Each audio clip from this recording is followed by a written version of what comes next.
Good afternoon, a pleasant good afternoon to you one and all. Welcome to this afternoon's episode of Speaking Out, Exposing Corruption Incompetence. Welcome. Today is Friday, the 22nd day of August 2025.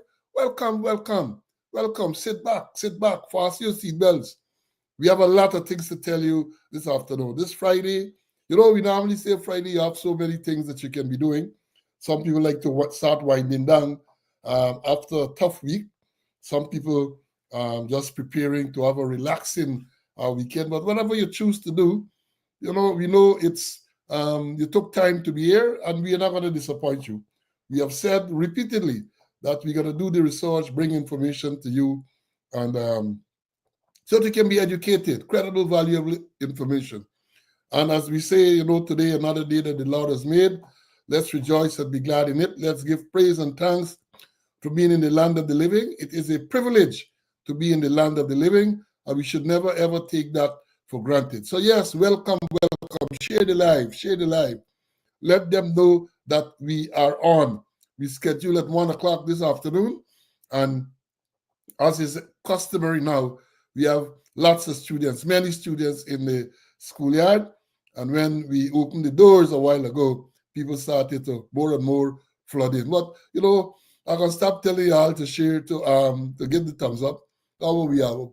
We're up to 500 already, and we just have 13 thumbs up. Y'all are not doing what you're supposed to do. Anyhow, that will not prevent us from coming here and giving you the information.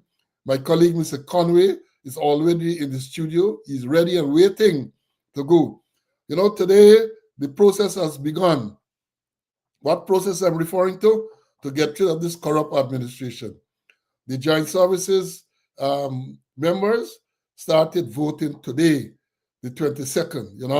The Joint Services vote in advance of the general population. And those organizations are police, GDF, and prison.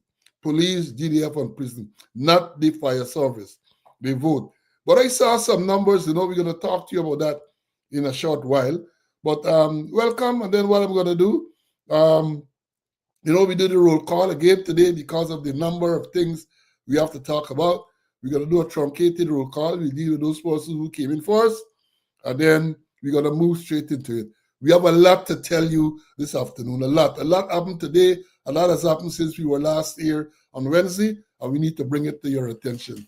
I'm going to call out the names of those who came first. You're not going to see it on the screen because we had some issues again. At schedule 1 o'clock, first man ring, Ulrich, followed by Barlet. Barlet, you're coming back early. Wayne from the UK, Sean from upstate, Essie, Paulette, then it was Melbourne, Peter Nunes, Charlene, Carl Johnston. Then we have Derek Trotty was here, Ricky Smith, Sean Maxwell, Clarence is here, Felicia, Edward, Rawl always all, 11752, Desiree. Desiree is, I think she's in Guyana now. Vibert from the East Bank. Mary Smith. Anthony from the Bradshaw, Peters Hall in the East Bank of Demerara. They were the first set of people in at between 1 and 101. And like everything else, we had an issue 75, the first 75 persons were struck off from the chat. So if you look in the chat now, you're not going to see them. But that is just to recognize those persons who came in early into class. And when the doors were open, we had Junior was the first man in, followed by Simone, followed by Joyce, and then we had Stian and Umur, Rena, Veronica, and all of the persons came in. As I've said, we have lots to tell you this afternoon. So we're going to do the announcements now, and we're going to move straight into it. Announcement, the sad ones for us, as I've always said. We have we told you about the death of the daughter of retired Women Assistant Commissioner Claire Jarvis. And I got information here that I did tell you that before, but I'm repeating it. The funeral is on Monday, the 25th. Viewing at the Marymount's Funeral Home between 11 and 12. Service at the South Roville Church of the Nazarene. They will have further viewing and tributes there. Service commences at 13:15. Night of reflection tomorrow night, Saturday night. That's the 23rd of August at the Police Association All building in Cowan Street, Kingston. So yeah, that's the night of reflection there. Then we have some word on we told you about the death of Woman Sergeant Aris 20451, Atoya Aris of the Immigration Department. I received word that there'll be a night of reflection tonight at the Central Passport Office there on Camp Street between 18 hours and 22 days, between 6 and 10 o'clock this evening. And, and condolences to the relatives and friends, colleagues of those persons who have passed. And I learned since the last program that we need to express condolences or extend the condolences to Superintendent Beard, the man in charge of OPR, Office of Professional Responsibility. He lost his mother recently. I learned that only yesterday. So, Elson, condolences to you. I understand that his mother might somehow be related to retired Deputy Commissioner Nigel Uppy. There's some relationship there. I'm not sure what it is. So, in extending condolences to Beard, we have to also extend condolences to Nigel Uppy. You know, certain things you don't celebrate. You don't celebrate the death of anyone. You don't celebrate illness. Even your enemy or people who you perceive, who they might perceive you as enemy. Because I don't have enemies, right? When these things happen, you've got to express condolences and wish them the very best. Because nobody has called death on themselves, except for people who commit suicide. And nobody calls sickness in themselves. So when those things come around, you have to sympathize with people. Now for the up-here announcements. Today is the birth anniversary of retired Assistant Commissioner Nolan Hendricks. Nolan, all the best to you, my brother. 10116 Hendricks, man. You know, Hendricks joined us at the TSU from the National Service. And he was there. We were all drill instructors. He came, I think when he came, he was already a sergeant, but Nolan worked his way up and we were there as the instructing team. Then Nolan moved on, as I did, to be divisional commander on all of that. Yes. So Nolan is observing a birth anniversary today. All the best to you. Advanced birthday greetings are going out to a very good friend who is also a student, former regional chairman, Region 10, Morty Mamingo. Morty, Morty was police too, not many y'all don't know Morty was police too. Morty is observing, I think it's tomorrow. And then Deputy Superintendent Fiona Aris is observing shortly too. This is a woman who they had transferred and then they said they had transferred. Remember December last year when Brutus' wife left, the court allowed her to leave and the police administration wasn't too pleased. And they called her and transferred her. And there was an uproar on social media. And then they reverse the thing and then they go and tell you a lie. Usual thing, she was never transferred and so on. We know she was transferred, but because of the outcry, they had to reverse it. So Fiona is celebrating her birth anniversary, I think it's tomorrow, shortly. And then a student asked me to extend birthday greetings to her firstborn, Dominique Garnett. Dominique Garnett is celebrating a birthday soon. So yes, happy birthday to all those who are celebrating today, who celebrated recently, and who are celebrating in the near future. Yeah, Ulrich inform me that Morty's police number is 8395. Morty Mamingo, former regional chairman, 8395. Police, he was a police. Thank you for that, Ulrich. So yeah, we have those birth anniversaries coming up. And let me bring in Mr. Conway, and then we're going to move on. CC, welcome. Good afternoon. Happy to be in the land of the living to do God's work. And birthday greetings in place. And sympathy goes out to those persons that you mentioned there. Let me quickly shout out to two persons. Two wonderful women I met this morning at the Georgetown Public Hospital. They're students and they reach out to me. Thanks for your support. And then I met two guys that work with me when I was commander ENF division, two retired sergeants, Sergeant Lowe and Sergeant Gibson. I want to tell them, say thanks for the support and thanks for the contribution. And those are excellent men, When you're talking about station sergeant, those are station sergeants. They used to climb mountains. They used to walk the savannah. They used to go travel around the river. And they all could swim, Not like what happened here at police at Etteringbang and Soldier and at Kaikan and at Imbitiro and at other places.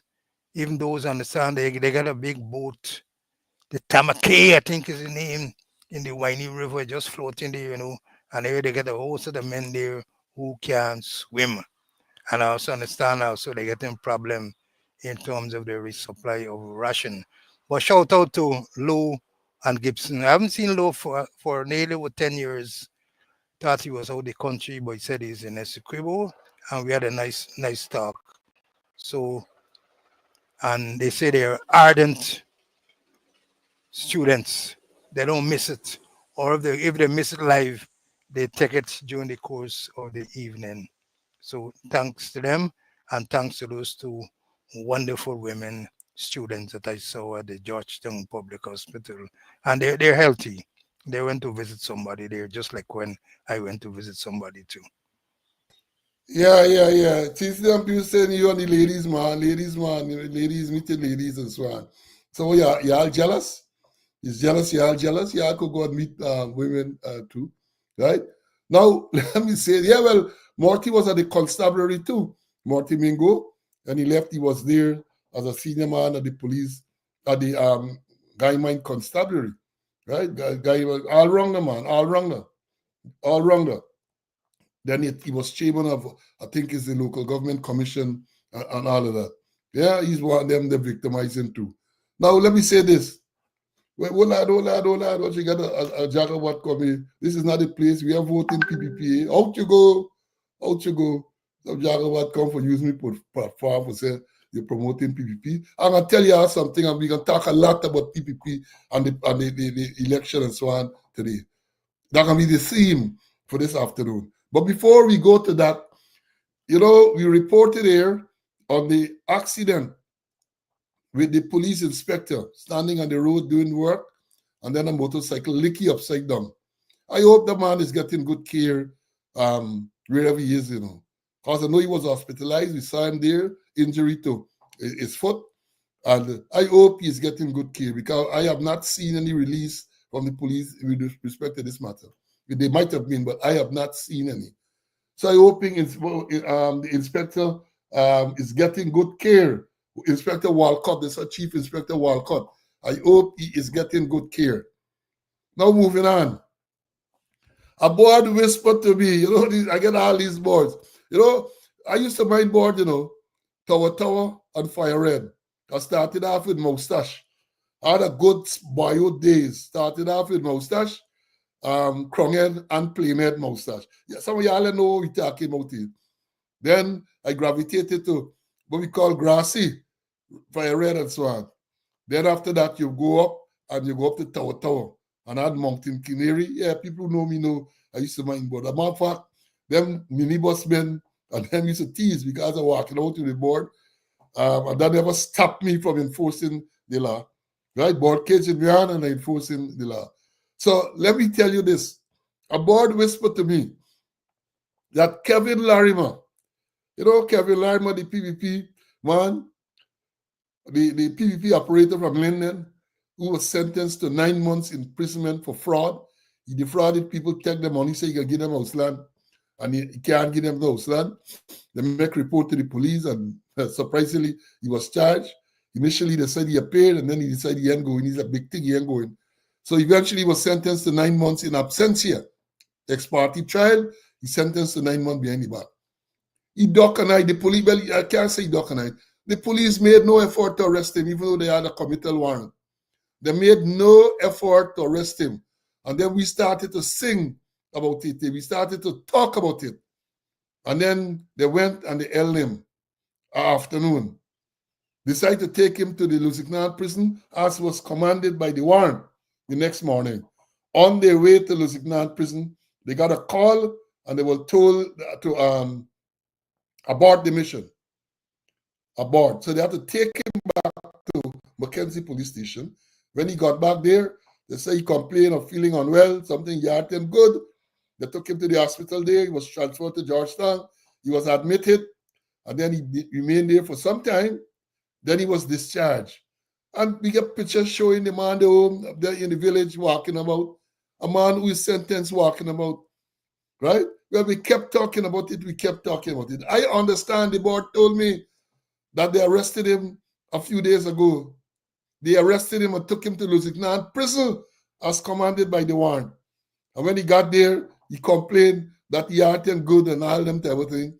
And I understand when they checked him, they then took him to the Georgetown Hospital where he's admitted a patient. So he is in the care of the prison authorities now. And that is what the police should have done a long time. From the time they held him, he should have been taken to the Lusignan prison. And if he feels unwell, they would know what they have to do. And it wouldn't have been a police matter. But police acting inappropriately, hold on to the man because they must get instructions from IOPS, don't carry to the prison. That is what you have in this animal farm. But I understand he's there now. I understand that he may have appealed the sentence. Well, if you appeal the sentence, I know what's wrong. If you fail to show up and you are sentenced in absentia because there was an ex parte trial, I don't know on what grounds they are going to appeal. But I can find some grounds to say that they're appealing. So there is an update, students, on Kevin Larimer, right? Police finally did what they were supposed to do from the inception. Take him and hand him over to the prison authorities, but allow people to influence them. As I've said, I blame the commander, his weakness on the part of the commander. Weakness. Because from the time he was being taken, after they arrested him and you were doing the correct thing and taking him to the Lusignan prison. That's what the warrant says. Anybody call you to tell you anything otherwise, there can't be a lawful order, lawful instruction. And what happened? Y'all phone don't stop work at times. Your phone don't stop work. Y'all got to learn these things, you know. You got to learn. By the time you answer the phone, you should have been told that Larimer was handed over to the prison authorities. So when they call you and they tell you anything, say sorry, he's no longer in the custody of the police. He's now with the prison authorities and let them deal with it from there. That is what should have happened. Let me bring in CC and then we're going to move on. CC, Larimer, I understand. A board whispered to me that Larimer handed over to the prison authorities. That is good news if the board is correct. But that's what should have been done ever since. But only one question, you know. I wonder when his sentence would have started. When he was arrested the first time or when he was rearrested a couple of days ago. But the thing is, it's arrest him and let the prison deal with it. As we used to say in little by days, you know, let the prison fetch the goatee, give the shift the goatee to the prison, let the prison fetch the goatee. But the bottom line is that is weak leadership or enough strong enough commandos that here is it, you have a one for him and then people can tell you don't care him there. His place is at the prison, Lusignan prison. And if they want to put arrangement in place for him to spend all his 9 months at the Georgetown Hospital, so be it. But the police must carry out the work that they're empowered to do. Yeah, let me let me tell you all this. You're right. You're so correct. Right? Right. Let me tell you this. Somebody said, well, both teachers wear green. I just always wear green on a Friday. And this is not political green. What's my logo, the company logo, then it's y'all gonna tell them. Doesn't matter. Could wear whatever I want to wear, is me clothes. Now let me tell you all this, you know. And this is moving into the what took place today on election, the giant services election day. But let me start first to caution people on the East Coast that Hurricane Erin is still ripping tail. I think off the shore of the eastern coast, put some lash in North Carolina and heading to further up north. So you got to be careful. Riptide and high tide and all these things, be very careful. Now let me move in. You know, this promotion thing that came out recently, when the president had what he called a vision, which was really a nightmare, and they promoted that. All sort of things are being revealed now. All sort of things are being revealed now. You know, somebody told me, they did the check. The police banned MS. When we say MS, is not that cost phrase, you know. MS, police band got Medal of Service, a national award. So when you talk about the police band, police military band, you should always give them the due. Police military band MS, not not that thing, right? Police band, they said no. I know what's the strength of the band. It can't. I don't think it reached 50. I don't think it reached 50. But it has now, they say, 6 inspectors and 17 sergeants. Policeman get 6 inspectors and 17 sergeants. And let me tell you this one too. You know, we spoke about the Corporal Gilbert, who got promoted for the 4th of August. On the 8th of August, the squatter dismissed him from the 4th of May. All sort of craziness going on. I understand. And I get the evidence, you know. A man who is on interdiction for the longest while, right? And who retired from the force. He's interdicted for a long, long time and retired. The man got promoted to inspector one. The man got promoted to inspector. He interdicted. He's interdicted from duty pending the outcome of a criminal charge. And he's promoted to inspector. And in the meanwhile, while he's on interdicted, he reached 55 and he off the job. He off the job. So that's how bad it is. Interdicted for the longest while, right? Reached in retirement age while he's interdicted, and they promoted him to inspector. He was a sergeant. They promoted him to inspector. You think it's easy? This pressure of PPP and the under, and they want to buy vote, and they want to do all sort of thing. It's all sort of madness. But Barley is full circus indeed. Full carry-on show. And there's only 1 or 2 examples I gave you there. There are many more. But I want the challenge, you know, when they was caught and said, slow and convey the lie, and I'm going to produce the evidence. I'm going to produce the evidence. Let me bring in Mr. Conway, man. CC, man interdicted. Long. When I say long, I don't even realize that you can be interdicted for such a length of time. And the matter finished. During the course of his interdiction, he reached the mandatory retirement age of 55. So he come off. And they promote him, man. They promote him. Yeah. This just, you know, the greatest grandpa. This is for my grandchildren, the greatest grandpa. That's what I'm wearing, and I'm proud of them. They're right now in the States on some holiday. Should be back shortly. I'm really missing them. But the other man was since 2015, over 10 years, interdicted, come off the work, you know. I think a dead man and all the promoted man. So there's a thing. And it's a zombie promotion because they had no service commission. So the service commission dead, they resurrect them. So and then zombies promoted the man from sergeant to inspector. Not he alone, other people, you know, people who out the work. People who out the work, they promoted in the big hurry. Is you know, and that promotion was a product of a presidential nightmare. Product of a presidential nightmare. Remember, you got a friend, a pen pal, who's a product of a traumatized sperm. Well, you get a product of a presidential nightmare. Well, it's not only a traumatized sperm, but an expired traumatized sperm. A student told me I must use the right phrase. The product of an expired traumatized sperm. Now let me move on to activities today during the Joint Services election. As you know, the early voting for Joint Services members commenced this morning at 6 o'clock. And immediately you find a lot of irregularities. Let me say this before I go fully into that. I have said before, emphasized on the last program, given what is coming forward, GCOM and ready to conduct this free and fair election. It's only yesterday or day before yesterday, the party, Forward Guyana, challenged the arrangement because they're claiming that their candidate have been excluded from the ballot in Copper Region and another one of the small parties. So in other words, they prepared the ballot, and the people are saying that even though they did all what they ought to do, that's the party, they did all they had to do, they then discover that the party name is not on the ballot. So people in those regions are denied the opportunity of voting for Forward Guyana and some other party. It is madness. The rush to get this thing done, madness.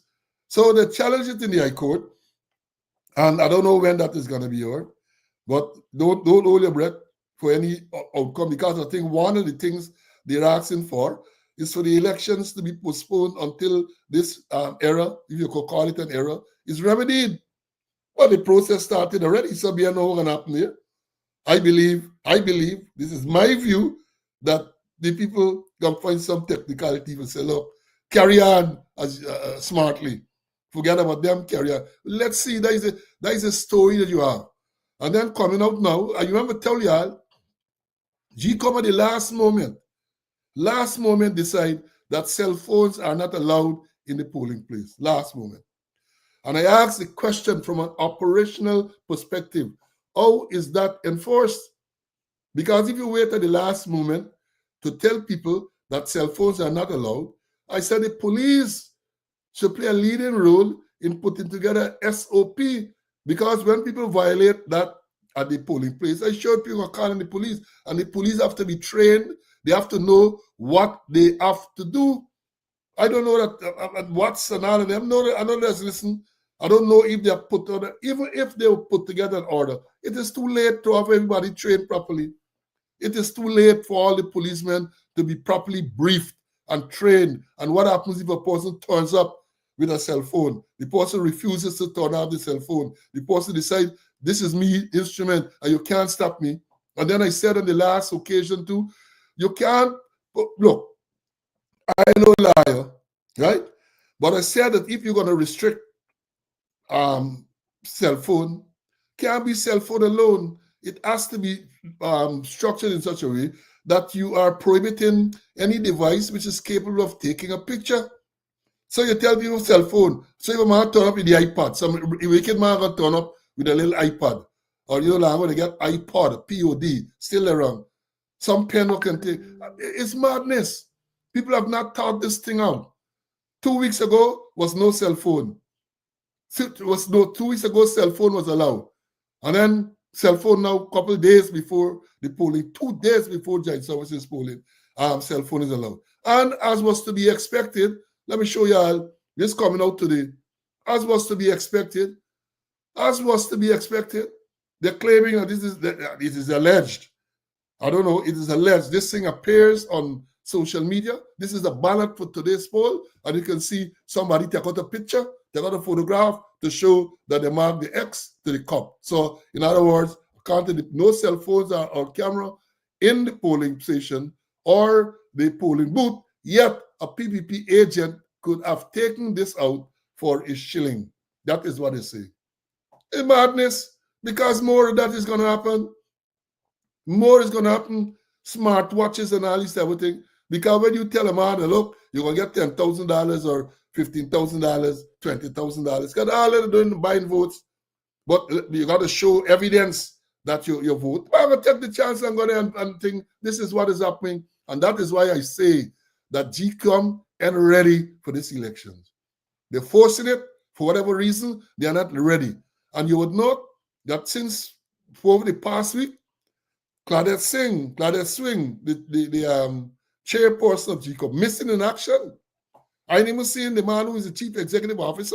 I've seen the deputy chief. You know, the deputy chief thing around. He's a man that's Tecanto, you know, just suffer from emotional thing when you call him names.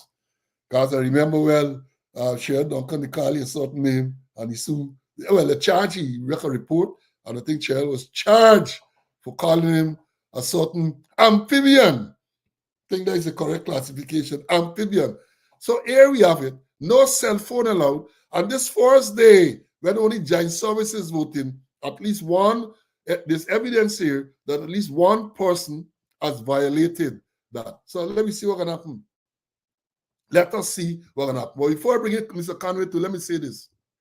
When I looked at the list of persons to vote today, joint services list, I was alarmed. 6,909 policemen.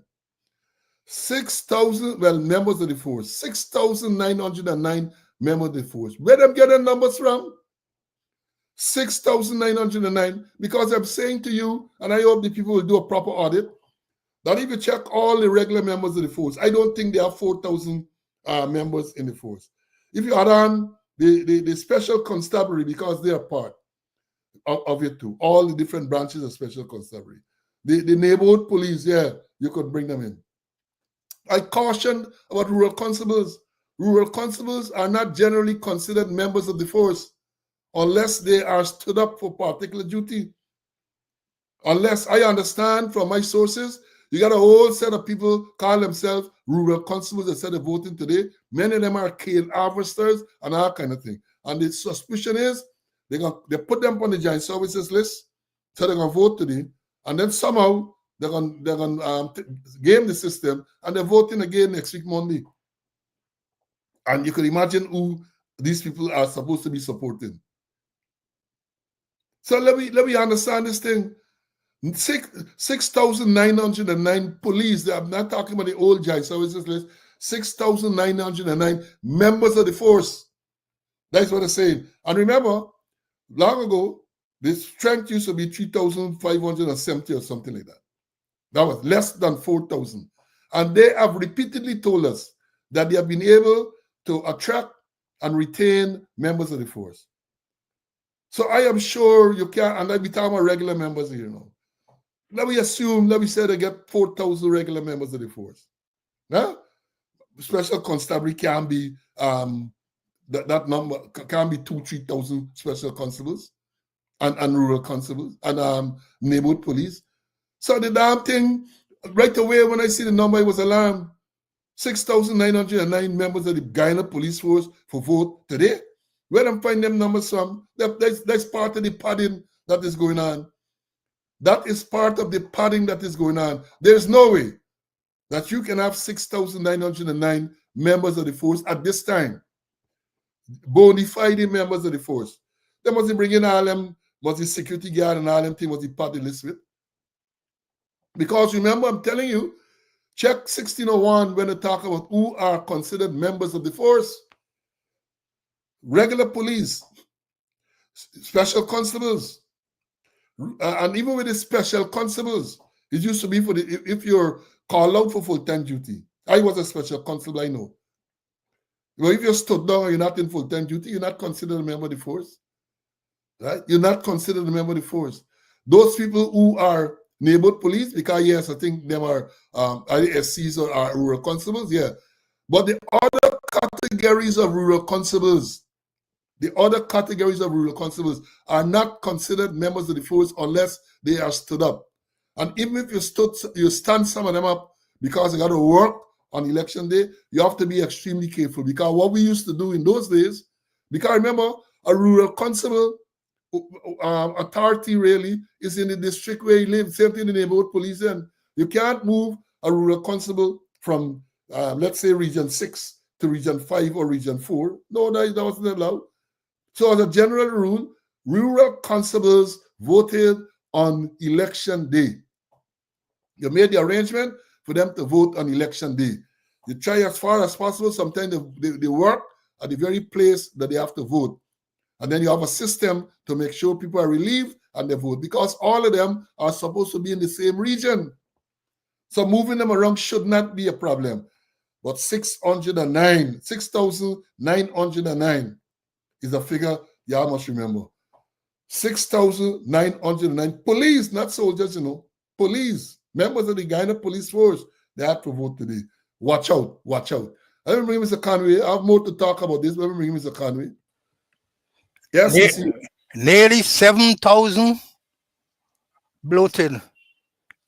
And it gotta be the part of it RCs, you know. And I hear certain security service like sheriff, they only get supernumerary, you know. They get rural constables among them there.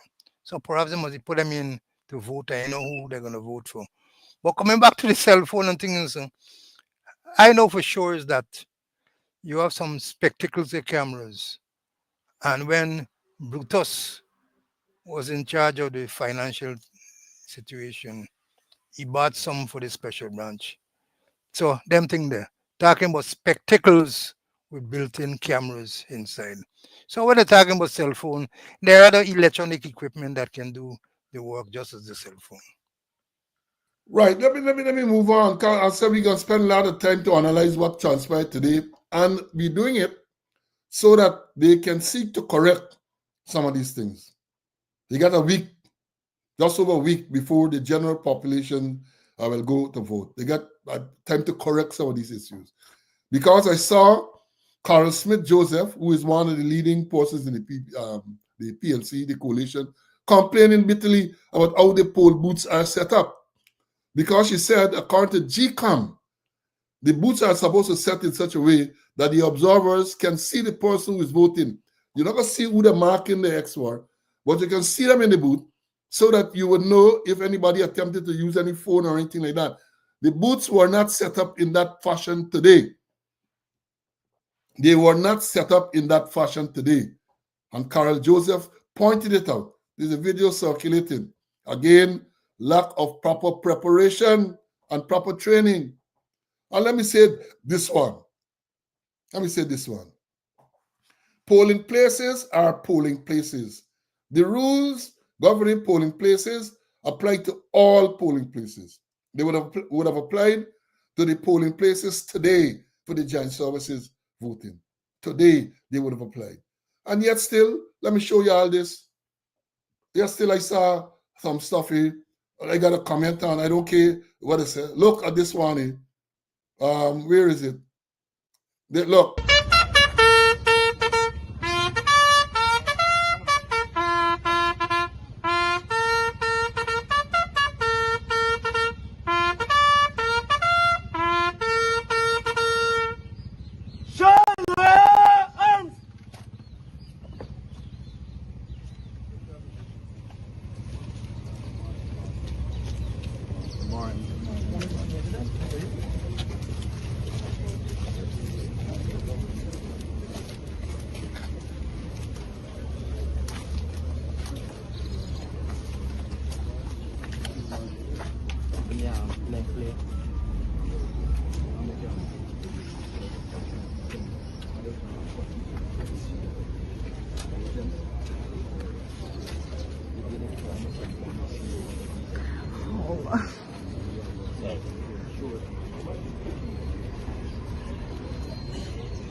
That is the president arriving at the police officers' mess, which is a polling place.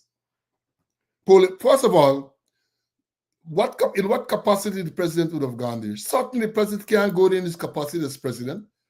Maybe he went there in his capacity as a candidate, presidential candidate. Yes, he's allowed to go. But you go to this place, and this extended squatter that we call Iken, who's there, they get guard turning out at the polling place. Guard turning out and blowing trumpet for the president at a polling place. Not allowed. That should not be allowed. Then you get the president going there, as you could see, with Zulfikar Mustafa in the PPP shirt. He's shot, not short, the PPP shirt. And then the president ADC too is there in PPP clothes. PPP clothes. He's supposed to be the president ADC. Well, when you talk about him with previous incidents and so on that we have shown, you know about professionalism. Ejil is his name, Lieutenant Colonel Ejil, a serving member of the Ghana Police Force, a Ghana Defense Force. He's there. This is right outside the polling place. And you know, GCOM came up a couple days ago and they talk about the law in relation to what should take place or should not take place within 200 yards of a polling place. Here it is, the president in the police officer's mess compound. In the police officer's mess compound. Media people are there as well. And the president and Mustafa going into the polling place. Mustafa wearing the red shirt. Now, I am sure that if any other party were to do the same thing, they're going to need a big set of eyes. But the president, let me repeat this so he can benefit, if he can benefit from anything. President going at a polling place should not, he's not going there in his capacity as president, and therefore the turning out of the guard should not have occurred. Should not. Not turning out. They sent you there, maybe you pay compliment to him because he's the president. But when you turn out guard and you're blowing the thing at a polling place, you tell me, and if you look carefully, let me show you again. If you look carefully, you will see, it's a long, so I can show you all again. You got recruits, police recruits, stand up there.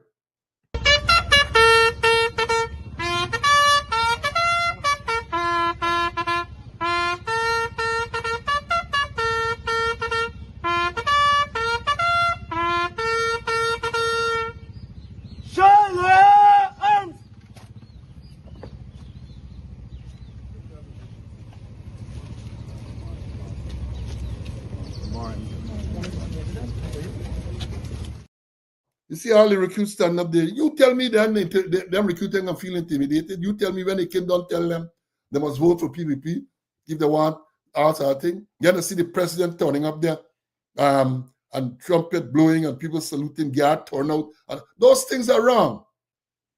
You cannot know better though. Those things are wrong. And then as I told you all, look, this is this morning, the recruits. They line up the recruits to take them to vote. They line up the recruits to take them across the vote. Following the recruit, they line up. The sergeant is there and mark, damn thing wrong. Voting is voluntary. They should have appointed a time for the recruits who want to go and vote to go across and vote. But when you're going to fall them in and you're going to march them over, what impression you are giving? It is intimidating. Recruits who just join the work. When it is alleged, tell them that they must vote for PVP. And then this morning, now you fall them in and you march them across to the polling place. And then you expect they're not going to be intimidated. There's coercion. And I would hope that the people will point these things out. Point these things out. And then it was Mr. Trotman, who is one of the commissioners, observed that they are wearing red tie. And he made the observation that they're wearing red tie. And they get a commissioner upon the GCOM. Let me show you the thing there. Says Gunraj. Listen to what, or read what says Gunraj. He's supposed to be a lawyer, a member of GCOM said. This is what he posed. Since 1956, when the police training school was opened, recruits have been wearing the same uniform. Commissioner Trotman just awoke to complain about that as discipline service vote. That is Gunraj. He's a liar. That is what he's saying. Trotman saw it and he made a comment. And I said that yes, they have been wearing red tie, not only now, before. But again, in this environment, if you are sensitive and sensible, one would have said, well, at least don't wear your red. This is part of the uniform. Don't wear no red tie today because you're giving the wrong impression. I remember it can talk about professionalism and showing that you're impartial, right? So you will not have worn that. But let me tell Safe Gunraj, I joined the police force on the 1st of March, 1974, right? And that what you're talking there, that was never part of a uniform. Never. Our uniform as trainees used to be khaki top, khaki bottom, with your beret at first, and then later on you get your cap with your belt and thing. Never, ever anything. And outside of that, when you have to wear civilian clothes to go anywhere, it was a soldier. So I don't know, but this man is a liar. And this man telling people since 1956, when the police training school was open, recruits have been wearing the same uniform. The police have been wearing the same uniform. Nonsenseness. That is not so. That is not so. And ask any police, many old policemen are here, Ulrich, Smithy, and all that. They will tell you that is not so. They will tell you that is not so. So let me, man always says Gunraj get the from. That since 1956, police wearing the same uniform. Let me bring in Mr. Conway. He was in charge there for a long, long time. And he may be able to add something more to that. CC, this man telling me since 1956. What are your views? He just wake up. Maybe is he wake up, you know. In my days as a force training officer, we had no red tie. Red tie. We had black and we had burgundy. Well, perhaps it's a leopard or a jaguar. And never is a way them thing. You had your own uniform, as you mentioned, the KK uniform, that's what they wear. And when they're going out, yes, we used to make sure that they're properly dressed. We had no standard thing for they wear when they're going out there. What we had standard is when they're going and soar for them location, white short jack and black pants. White short jack and black pants. But when they're going out on their own, they wear what they want to wear. They wear what they want to wear. And I don't know about no red tie. At least now in June, my time, and I spent a long time as a force training officer in terms of recruitment and training. And I know that if they're going to wear tie, they used to get a burgundy or a black tie. No red tie. And they had no standard thing in my time that when they're going out, even going out on function, they used to be properly dressed, a nice long shorts, a long sleeve short and them kind of thing, properly dressed. No standard thing. But you with the fatigue, you had the fatigue uniform and the normal regular uniform. There's a way into it. But over the time, things change. And I understand recently it has changed to red, predominantly red. But the point the point that get me is that this man wants to tell people that since 1956 they're wearing the same uniform. That is what this man saying. This G-Com man says Gunraj. Since 1956, that police wearing the same uniform. This, they come with these things which are so easily debunked. Easily. Any police here will tell you, right? Never ever, right? Never ever no same uniform. As I said when I was a trainee, khaki pants, khaki short to train with. You got two sets, right? You got your PT clothes and all this everything. Never. We never wore tie when I was in training school. When you think short jack, you have to dress appropriately and you put on your short jack and so on. And that was it. But for Gunraj to tell me that since 1956, first of all, he ain't born then, and he ain't, like, they can't read and understand. Can't read. They come with lies. That's all they need to do. Lies, and more lies. And when we're talking to, about, we're talking about professionalism. Ikin is on record recently when they had the muster at the TSU Square, tell police they must be professional and they must be impartial. And Ikin don't know what I mean. Ikin does not know what that means. And therefore the ranks under him do not know what to be professional mean. So you have the commander of Region 1. Look, this is today. The commander of Region 1, Krishnadat Ramana, this is him here, and 3 of his ranks, they pose and they're drinking from red cup. They pose and they're drinking from red cup. What message you think they're sending? You got to say, oh, it's not a PPP cup, but what message is he sending or are they sending? But this is a man who had no nothing but professionalism. This is the same man who arrested the lawyer, who is now a magistrate, for advising her client that he should not sign a statement. Arrested her. Matter went before the people sued and won. And what happened? The man promoted. The man now in the cocaine region. I know Region 1 is the cocaine region. Eh?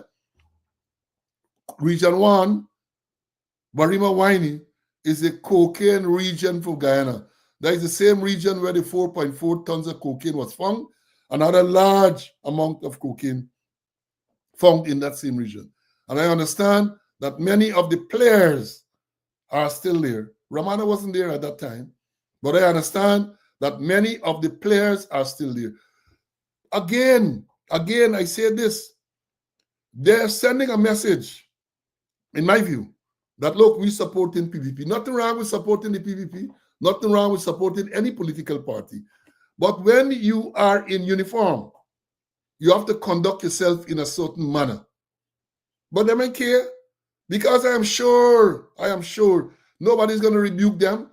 But the man who shook the hands of Azzuddin Mohammed in the same region, the constable, transferred to Molson Creek, from one end of the country to the other end of the country, Molson Creek.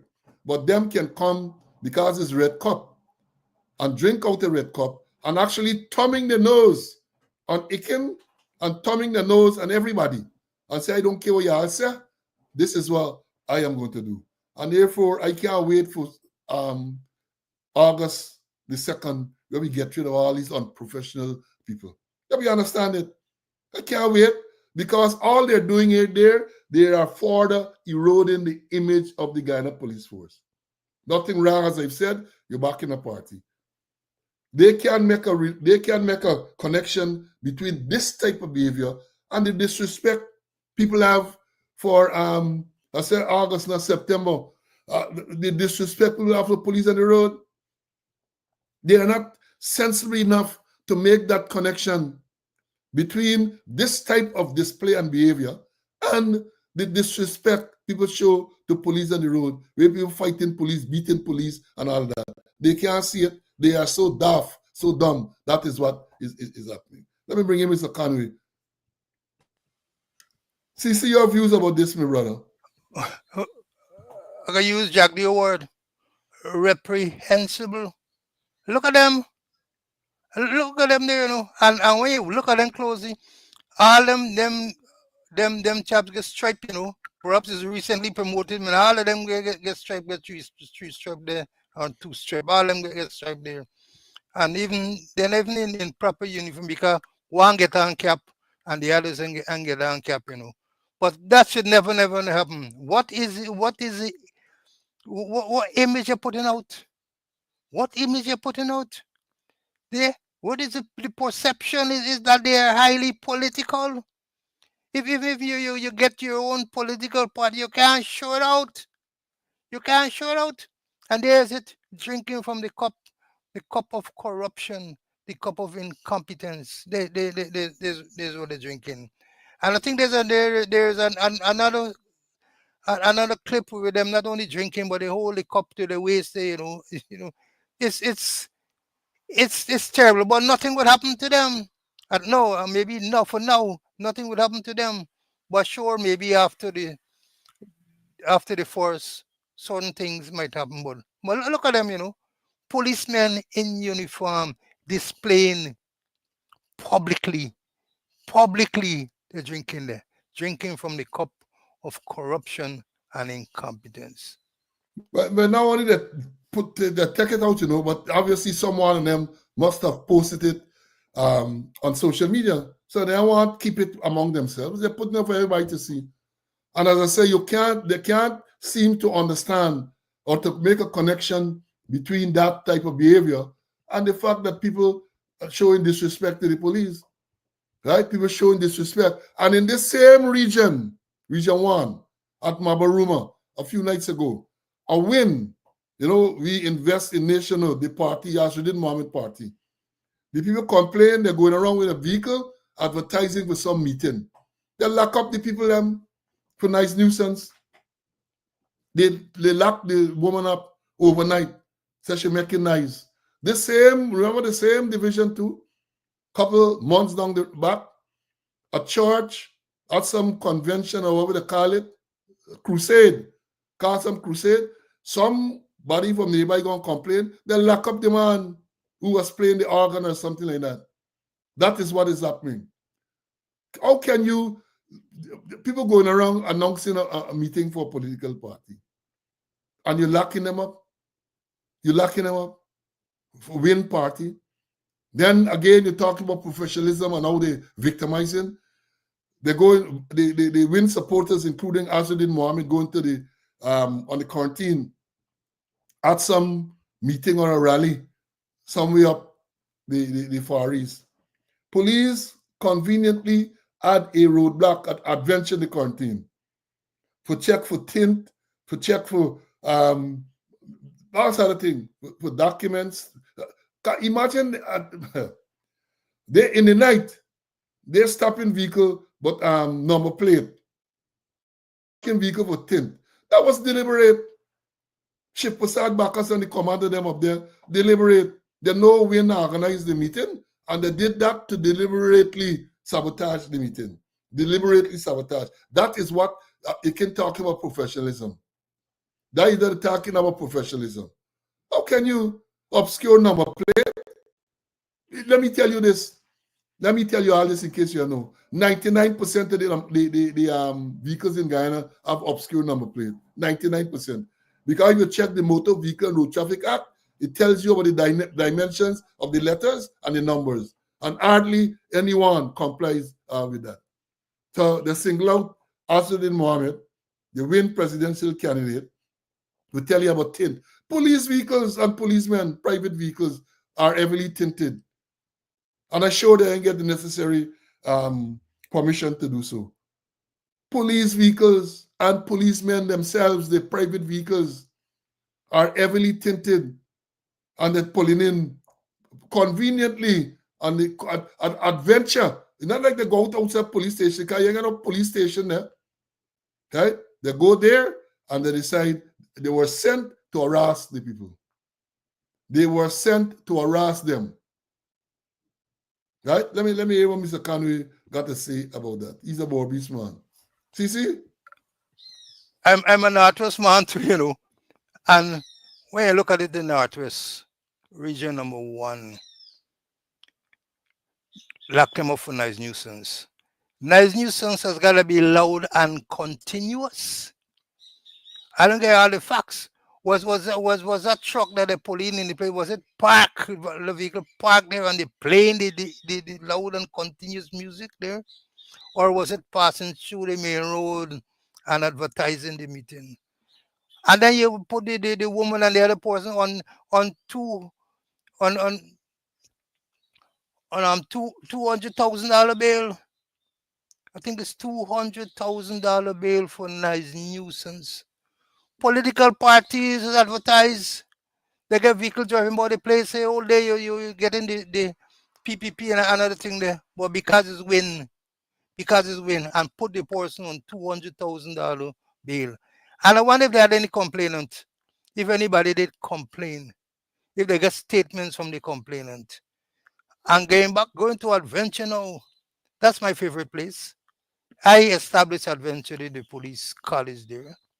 Spent much 4.5 years. I got 3 promotions there for the work I did with training there. And they decided to hold the activity, the police activity at Adventure.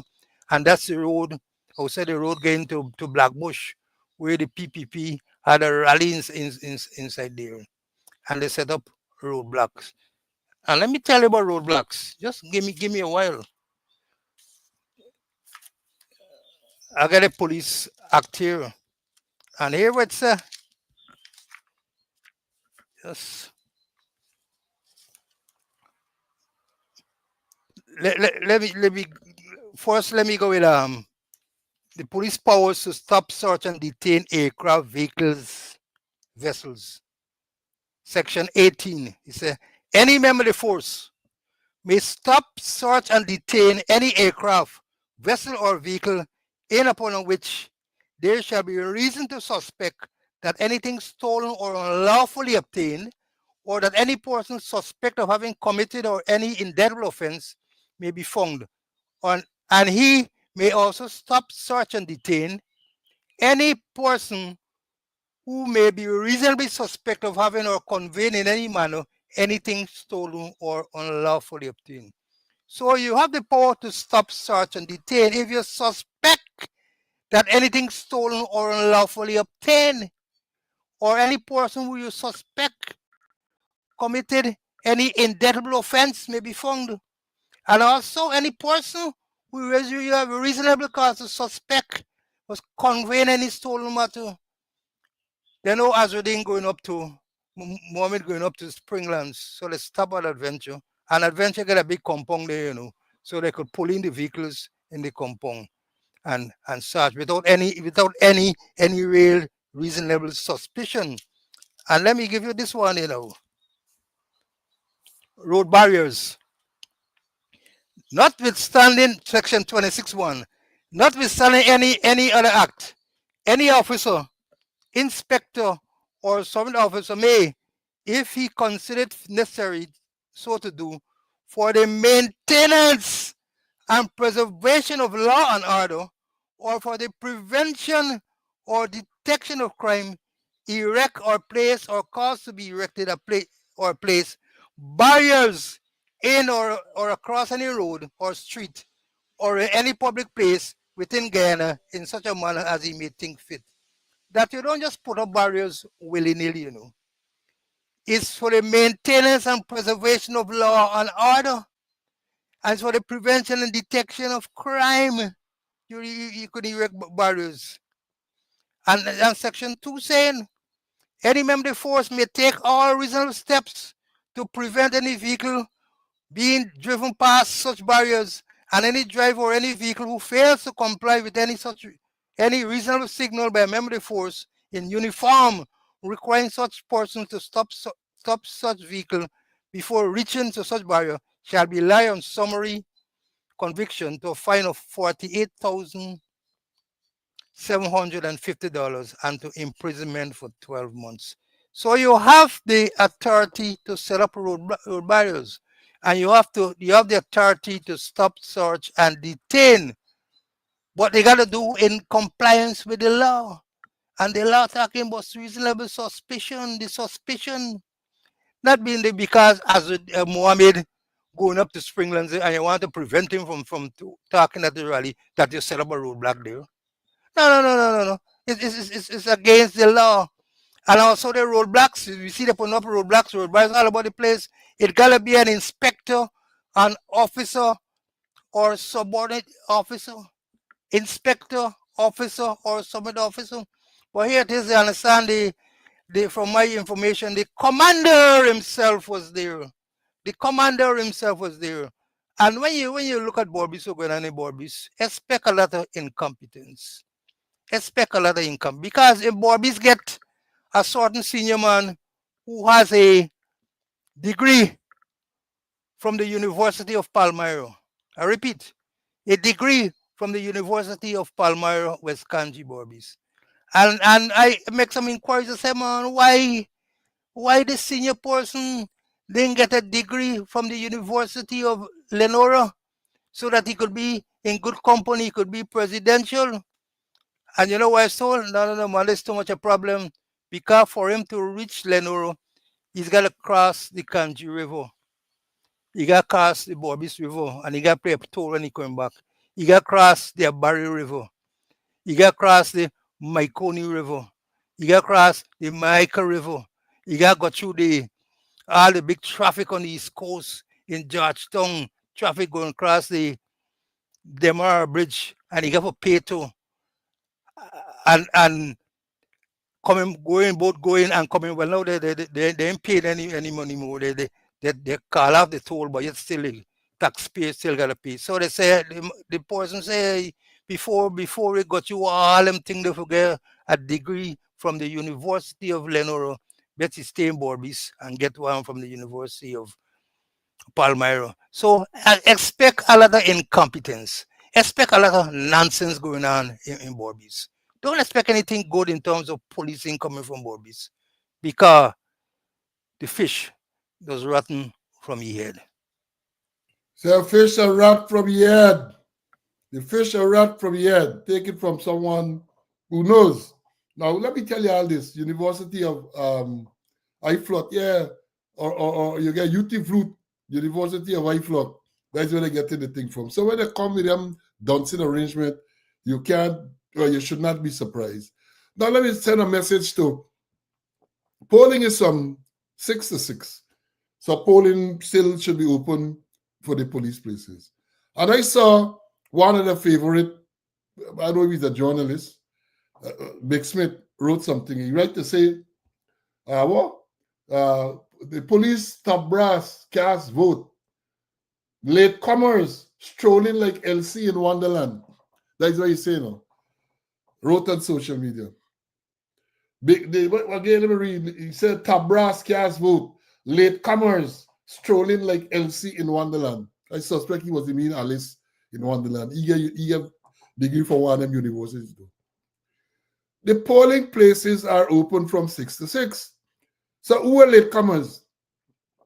Who you refer to as latecomers?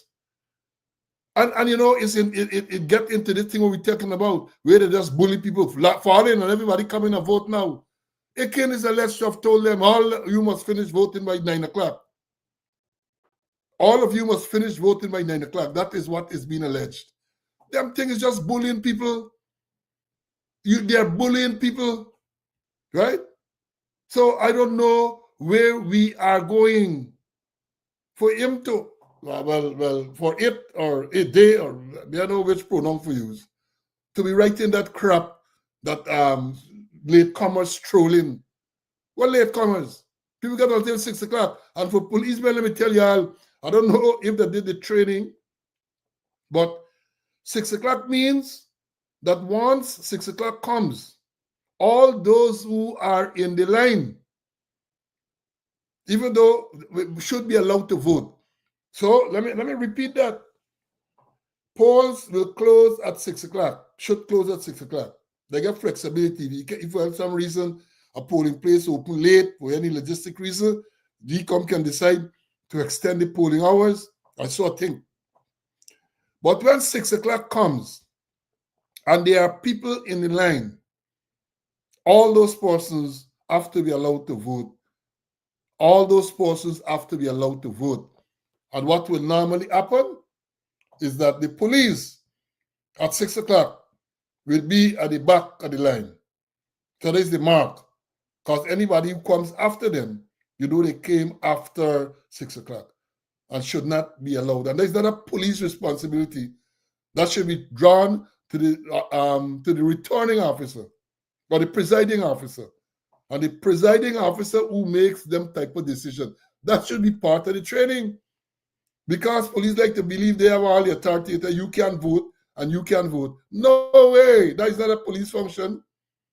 Police function is to make sure that when 6 o'clock comes, you mark the last person in the line. This is the last person in the line. And to see, of course, that you don't jump the line and all those type of things.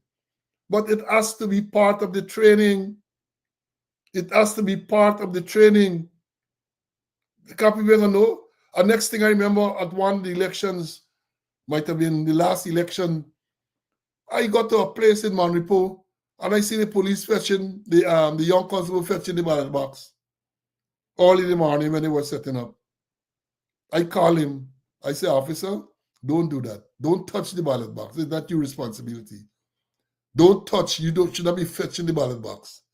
I said, thank you, sir. You look at me a little funny at first. I said, don't do that. Don't fetch the ballot box.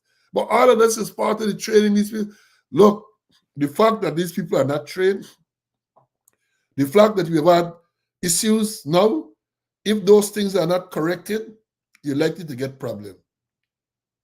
That's what my crystal ball telling me, that you're likely to get problem. Because if just over how many people vote today for the joint services, police is 6,000, almost 7,000, and I think GDF is 3,000 something, maybe 10,000, I can't remember the exact figure. A very small, relatively small number. And if this can't go seamlessly, you're going to run into all sorts of problems, especially when you get a man taking out, look, this thing is so worrying because this is you supposed to have systems in place to prevent this. People voting and show. And let me say this, as GCOM had said, this is a criminal offense. Let's see if they're going to investigate and try to find out who it is and deal with him. Let me see. Because you know, Blanham said, CID not investigate certain things. That's what the crime chief said. But let me see what's going to happen with this matter. And as somebody said in this comment, if you don't nip it in the bud, that and the wearing of uniform and campaigning within some, all of those things are prohibited. All of those things are prohibited. We know from long, you can't even wear party clothes to say you're going to vote. You can't do that. Sometimes you used to get up signs and all these things warning people. But apparently all those things gone through the window now. Gone through the window because the people who are violating are people who are supporters of the government. The minute somebody who's supporting some other party do that, you're going to hear outside the problem. And that is where the issue going to come. You're going to hear, because say, well, this body do it and you tell them nothing. Right? You're going to hear all of that. You're going to hear all of that. Now let me move on. You know, corruption. That is the thing that two things we should be voting for. When we go there to mark X, we must remember Adriana Young. That little girl that was murdered. We must deal with it by kicking these people out of office. And we must remember all the corruption, rampant corruption in Ghana. I saw a poster. It appeared sometime a couple of days ago, but maybe a week or so ago. But I couldn't believe it was true. So, you know, we just do verification before we bring things here. But I understand that it is part of the PPP's manifesto. What am I talking about? This here. Hold on, I'm trying to add it, but I'm getting some internet issues. Y'all bear with me. I'm trying to add it. I'm trying to add a slide.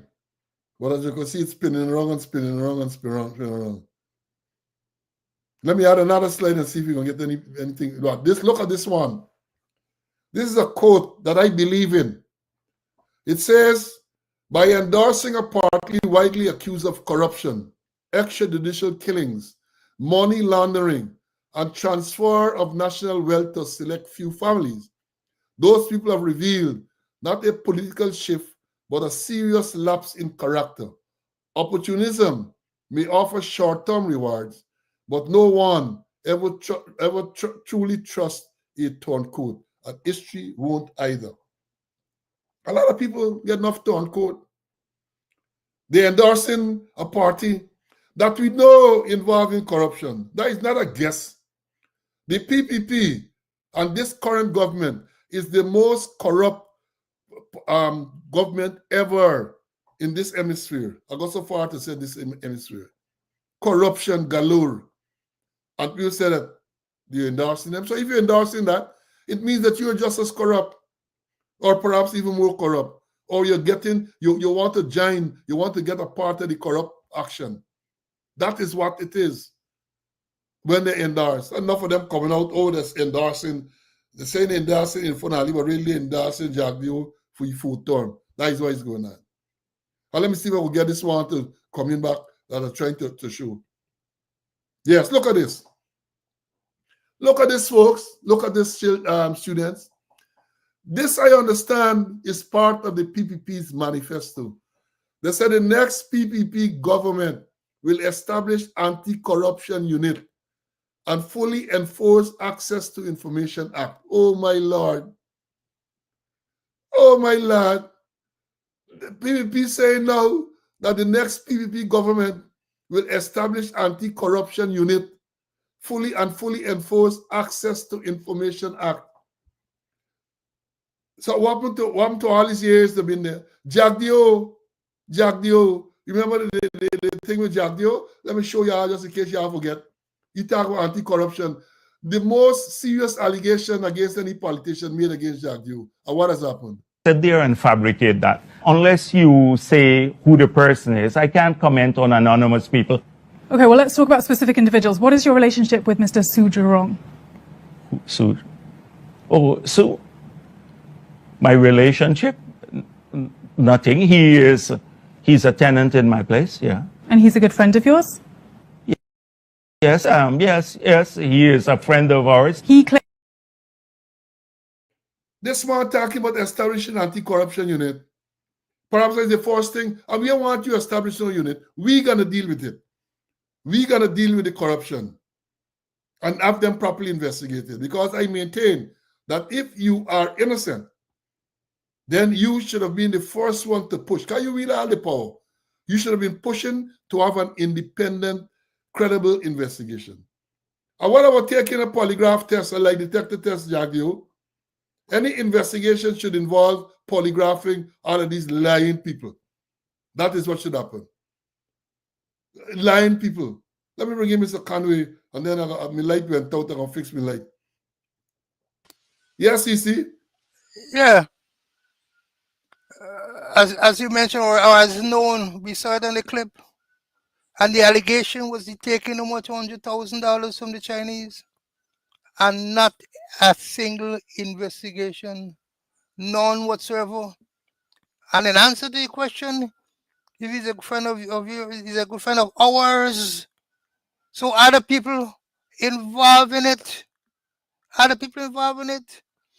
then how they gonna establish thing unless they change the speaker or unless they amend the decision of the speaker in parliament, because you can't use the word corruption in parliament. You can't use it in parliament. So how they gonna debate it? Anti-corruption. Yeah? No way, Jack Dio. And they put it in the manifesto. Why they didn't do it all the time? Was it the most corrupt government we ever had in Guyana? Corruption left, right, and center. Look the minister's name calling.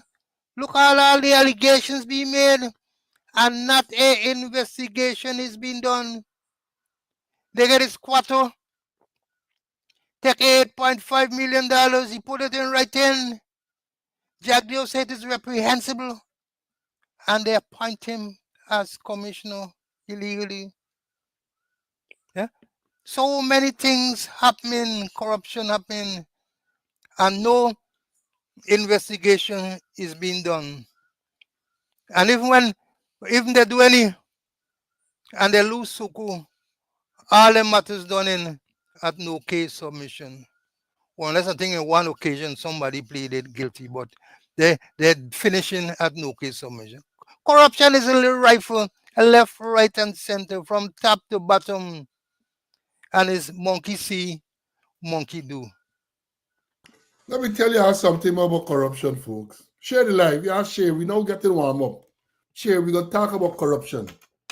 And I invite you to see the editorial of Kairo News on the 15th of August, 1 week ago, last week Friday, 15th of August, 2025. I'm going to read it. And we're going to analyze what they say. The shocking revelations of corruption that continue to enmesh this administration from the highest to the lowest are so disgusting that it baffles us how the president and vice president can still stand before citizens and defend their record as a government. We have witnessed unprecedented levels of corruption in the PPPC for 23 years as a government. We saw the giveaway of the Sonata textile complex, the Flip Motilal debacle, the Pradoville scandal, the witch hunt of NBS CEO, the forest giveaway to Bai Shanlin and others. No sooner than the party returned to government in 2020, the corruption scandal continued, this time at a more aggressive level. Its tentacles have touched almost everyone in the government. From the vice president to the president, they all have not been exempted. We had the Sugate corruption scandal exposed by Vice News that entangled Bara Jagdeo. And now 2 running scandals involving President Ilfan Ali, the Azuddin Mohammed vehicle tax giveaway, and the contractor kickback arrangement. As we have said in previous editorials, it is nauseating how often the names of top-ranking officials in the PPP government are called in some corruption context. For the most part, neither elected officials nor the ones that they select to support their work are spared. Often, there is the overpowering sense that national governance has deteriorated to the machinations of a gang of thieves. The skullduggeries are most pronounced in procurement for public works. In its 2025 report, Transparency International said that the state of Guyana has been captured by the economic and political elites, fostering misappropriation of resources, illicit enrichment, and environmental crimes. The body also stated that Guyana has lost grounds in the fight against corruption, moving from 40 points last year to 39 this year, ranking 92 out of 180 countries on the Corruption Perception Index. The report also noted that although the country has created anti-corruption institutions and laws, transparency and law enforcement are very low, and attacks on dissenting voices, activists, and journalists increasingly common. It must be noted that corruption in Guyana under the PPP, under the People's Progressive Party government, is no secret. It is an open wound that keeps festering.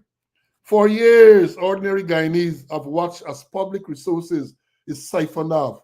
Contracts are handed to friends and political loyalists, and accountability is treated like an inconvenience rather than a duty.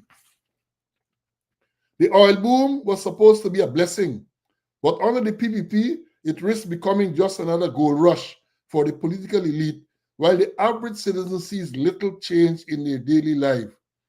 Transparency is a word they love to use in speeches, but in practice, it is a mirage. Procurement processes are routinely bypassed, evidenced by the sole sourcing of a Dominican Republican firm to undertake management of and consultancy of Guyana Power and Light. Major projects are greenlighted without genuine oversight. Under the PPPC government, important questions in Parliament were often dodged. Audits have been delayed and whistleblowers intimidated. When scandals break out, much like the current gold smuggling racket and the alleged kickback allegations involving the president and his ministers, the standard playbook kicks in. Government officials, even the president, would deny, distract, and wait until the public moves on. Law enforcement and regulatory bodies, instead of being independent guardians of public interest, often appear as tools to protect the powerful and punish dissenters. The lines between government, business, and party are blurred to the point of invisibility. Foreign investors quickly learn that, quote, greasing palm, unquote, is not just an option, but a necessity if they want to operate smoothly. Meanwhile, the country's social services remain underfunded, so much so that we have to borrow money from the IDB to fix the water system. The healthcare system, despite the construction of new hospitals, remains strained, and infrastructure in many communities is crumbling. The wealth gap widens while the political class entrenches itself, living far removed from the struggles of the people which they claim to represent. Guyana's potential is enormous: oil wealth, fertile land, human capital, but corruption is the parasite that keeps draining it. Until the PPP is forced to face real consequences for abuse of power, the cycle will continue. The rich and connected will get richer, and the majority will be left with promises, excuses, and little else. Y'all go Kairo News last week Friday. Powerful editorial. Captures exactly what is going on in this country called Guyana. Captures exactly what is going on. Rampant corruption. People say they bad in the first 23 years. The people come back here vicious. According to a certain man, Ulrich Lanning, said they come back like 7 karas in a bag. They come back like 7 karas in a bag. Vicious, vicious, vicious. Everybody full in the pockets. Everybody, and the evidence is there. The building road, it crumbled after a short while. Who are the contractors? Look at who the contractors. They give Critic contract $800 and something million with $100 and something million advance. Now they bring people from India or Bangladesh away to do the same work. And no penalty as far as we are aware. And they get many other contractors, because the allegation is, as you will have heard from Junior Bash, kickback. 5%. That is what the allegation is. That you got to pay 5% to get the contracts. And I believe it. I believe. And we're going to analyze that statement sometime in more great detail. I don't know if we have enough time to go into this afternoon. But you can't deny anybody, even Ray Charles, Stevie Wonder, Jose Feliciano, all those people who are visually impaired can tell you, they can see the rampant, you can smell it. Jagdio, the vice president, at the Sugate allegation, Vice News, said taking 500,000 US dollars from Chinese people to give them contracts. That is the allegation. That is the allegation, which has never been investigated. I know we tell you that he's presumed innocent. But if it is a man who wields such power, wants his name to be cleared, he would have made sure, and he has the ability to do so, to make sure that you get a real, proper, credible investigation from some reputable organization, not Soku. But they never even attempted to get Soku for clearing name. Never even attempted to get Soku. You got to look at this gold smuggling allegation that came up, that surfaced recently. President named Carlin. Another minister named Carlin, Allen named Carlin in this thing. Big gold smuggling. Alleged allegation that they're smuggling gold and supporting Maduro, the Venezuelan dictator, because the gold they claim comes from Venezuela. The generals bring the gold to Boa Vista, Brazil, and then it is bought there and smuggled into Guyana, diluted, and then that's the allegation. So they're going to investigate them. According to the Attorney General, it's false. And according to Jagdio, it is rumor. So because they believe it's false and they believe it's rumor, it's not to be investigated. I am saying this as a former well-trained senior police officer. Based on what was revealed in that video, they have a lot of things that you can investigate. Don't let it gaslight me. The man retracted the part where he said the president's mother collecting 5%. And I asked a question before, I'm asking again, what is he apologizing for? He never said that he gave anything to the president's mother. He never saw anything being given to the president's mother. He claimed that Sana told him that his son had to give this type of money. So why is Junior Bash apologizing for what Sana told him? And note, before I bring in CC, note that he never apologized for naming the president. He never apologized for naming the other minister, natural resources minister. He never apologized for those. So I say, well, he never get nothing. But I'm saying there's enough there to investigate. I'm going to, maybe at the next program, I'm going to go into detail in the statement what the man claimed and to point out what should be done. Point out what should be done. We don't have enough time to go into it this afternoon. I got other stuff to think, but let me bring in Mr. Conway. I want to go back for the same Kairo News thing and analyze some of the statements that were made in that editorial. CC, let me hear you, man. This corruption in this government. Well, the corruption is so widespread, you know. And to use some words, what they're doing, they're effing up. They're using 4Fs, friends, family, favorites, and flatterers involved in these corrupt practices. Left, right, and center. The contracts they're giving out, you got to forget your back. And it's poor work, shabby work being done because the people got to pay back the money. And you know, when whistleblowers come on board, they're treating them as outcasts. They see them as threat.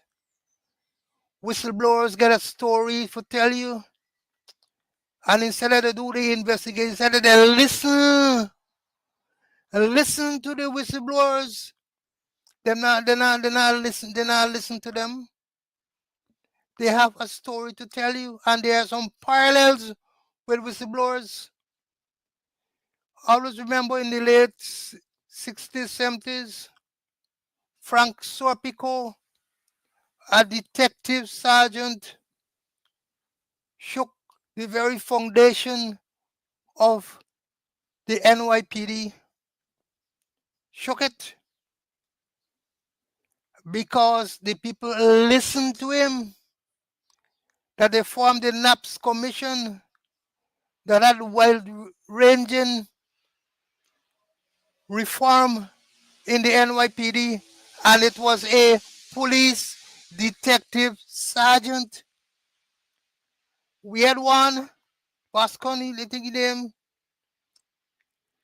he blew the whistle, and in labor time, with breakneck speed, the squatter and Blanum held a press conference, the only one they ever hold, to debunk it, and they failed miserably. They failed miserably. They say that the sergeant stayed in a house owned by a certain dealer, drug dealer. What this is a drug dealer, and lo and behold, the police go and get 10 vehicles from the same man there, and we hear what happening. People blowing the whistle now. And even you go down under in New South Wales Police Department, a prostitute go and testify and shook up the New South Wales Police Department, that they go and buy, they glamour buy the #1 cop who won all the awards, was a drug pusher, was a murderer.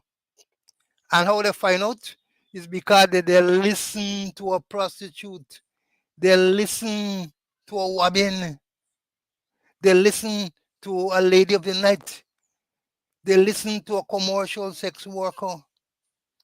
They listen. And the problem with them now is that they don't listen. Since a whistleblower come, they want to shout him down. And if you look at God's work, God gave us 2 eyes, 2 ears, 2 nostrils, 2 hands, 2 feet. And he gave us 1 mouth. He gave us 1 tongue. He gave us the lips and the gums to protect the tongue. He's telling us we must do more seeing, enough listening, and less talking. Listen to the people. And there's one of the problems with the police, so they don't listen. Listen to the people. The story of theirs occurred. They listen and do the investigation. But no, them and doing that. Since you open your mouth and talk, they shut you down. They shut you down. Sugate. Nothing was Sugate. Yeah? And then we talk about corruption, Indianizing the police command force.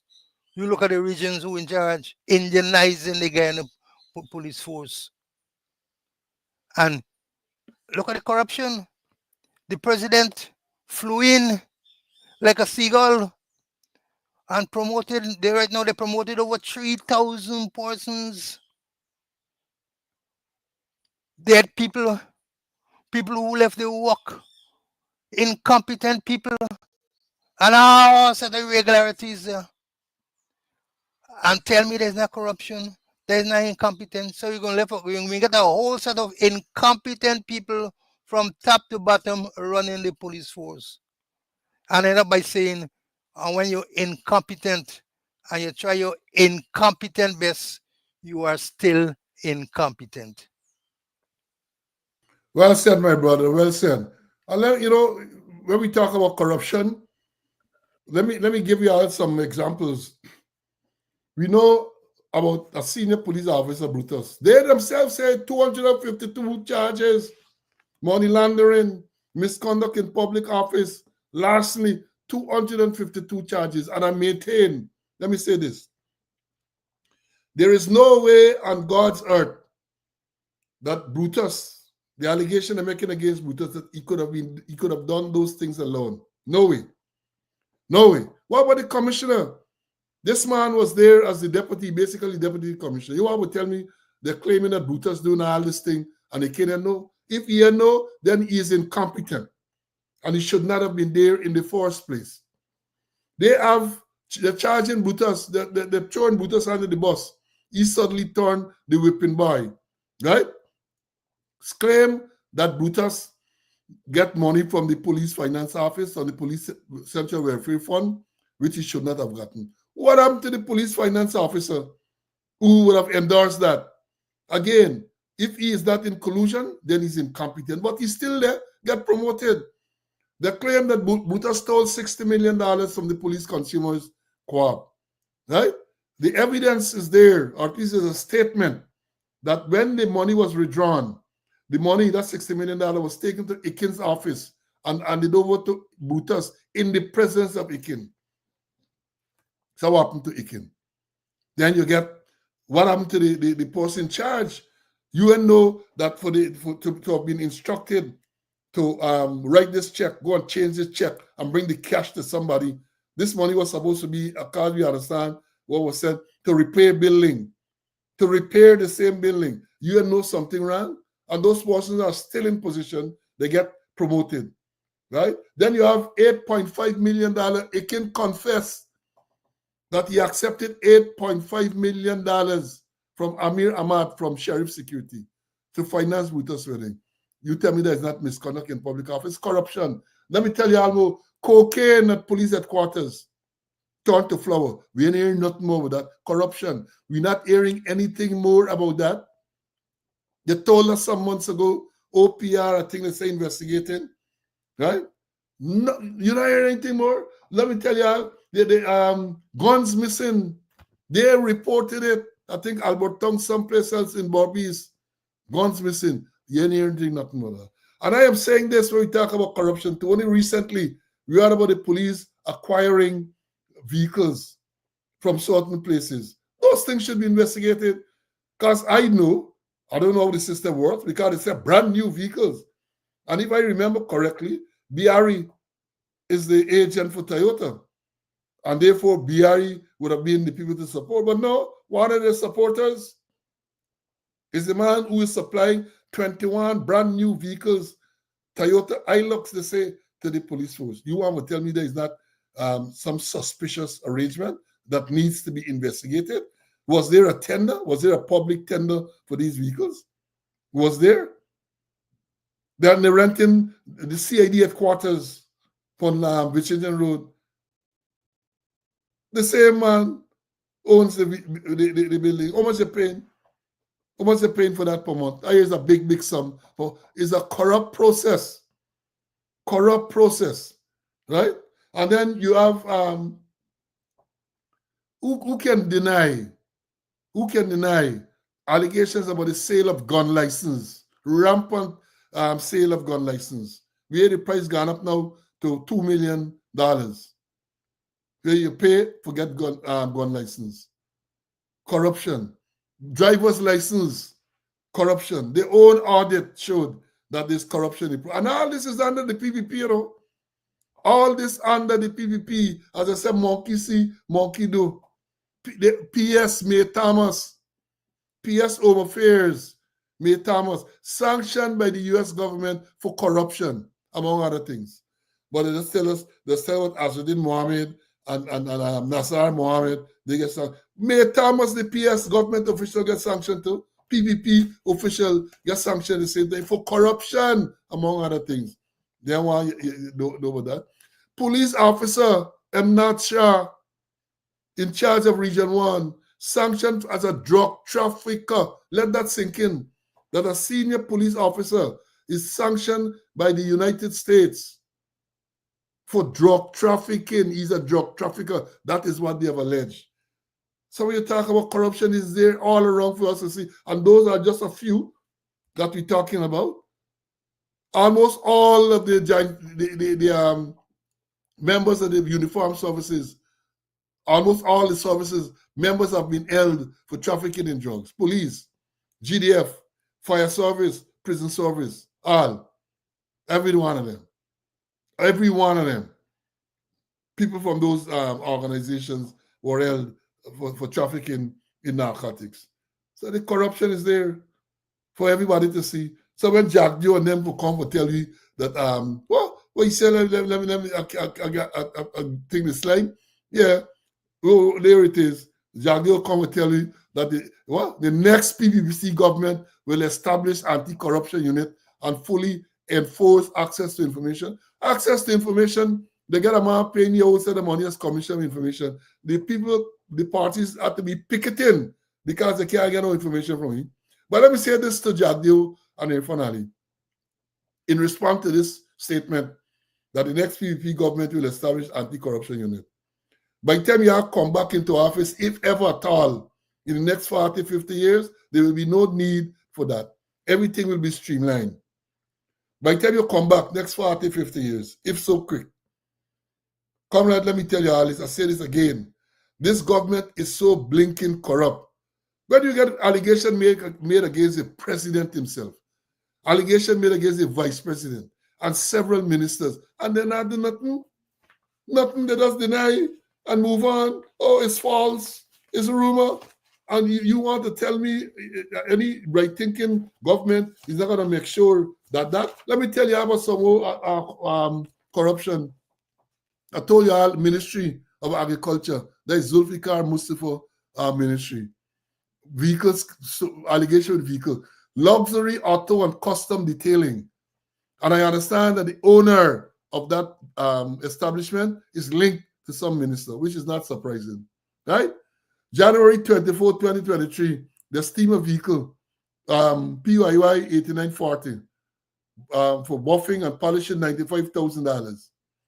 The same vehicle, January 24th, same day, tire treatment and engine wash, $138,000. Well, in this case, my information says it wasn't that vehicle alone, some others, $138,000. That's January. March, the 22nd, the detail is vehicle again, tire treatment. So you detail it in January, March again detailing, $138,500.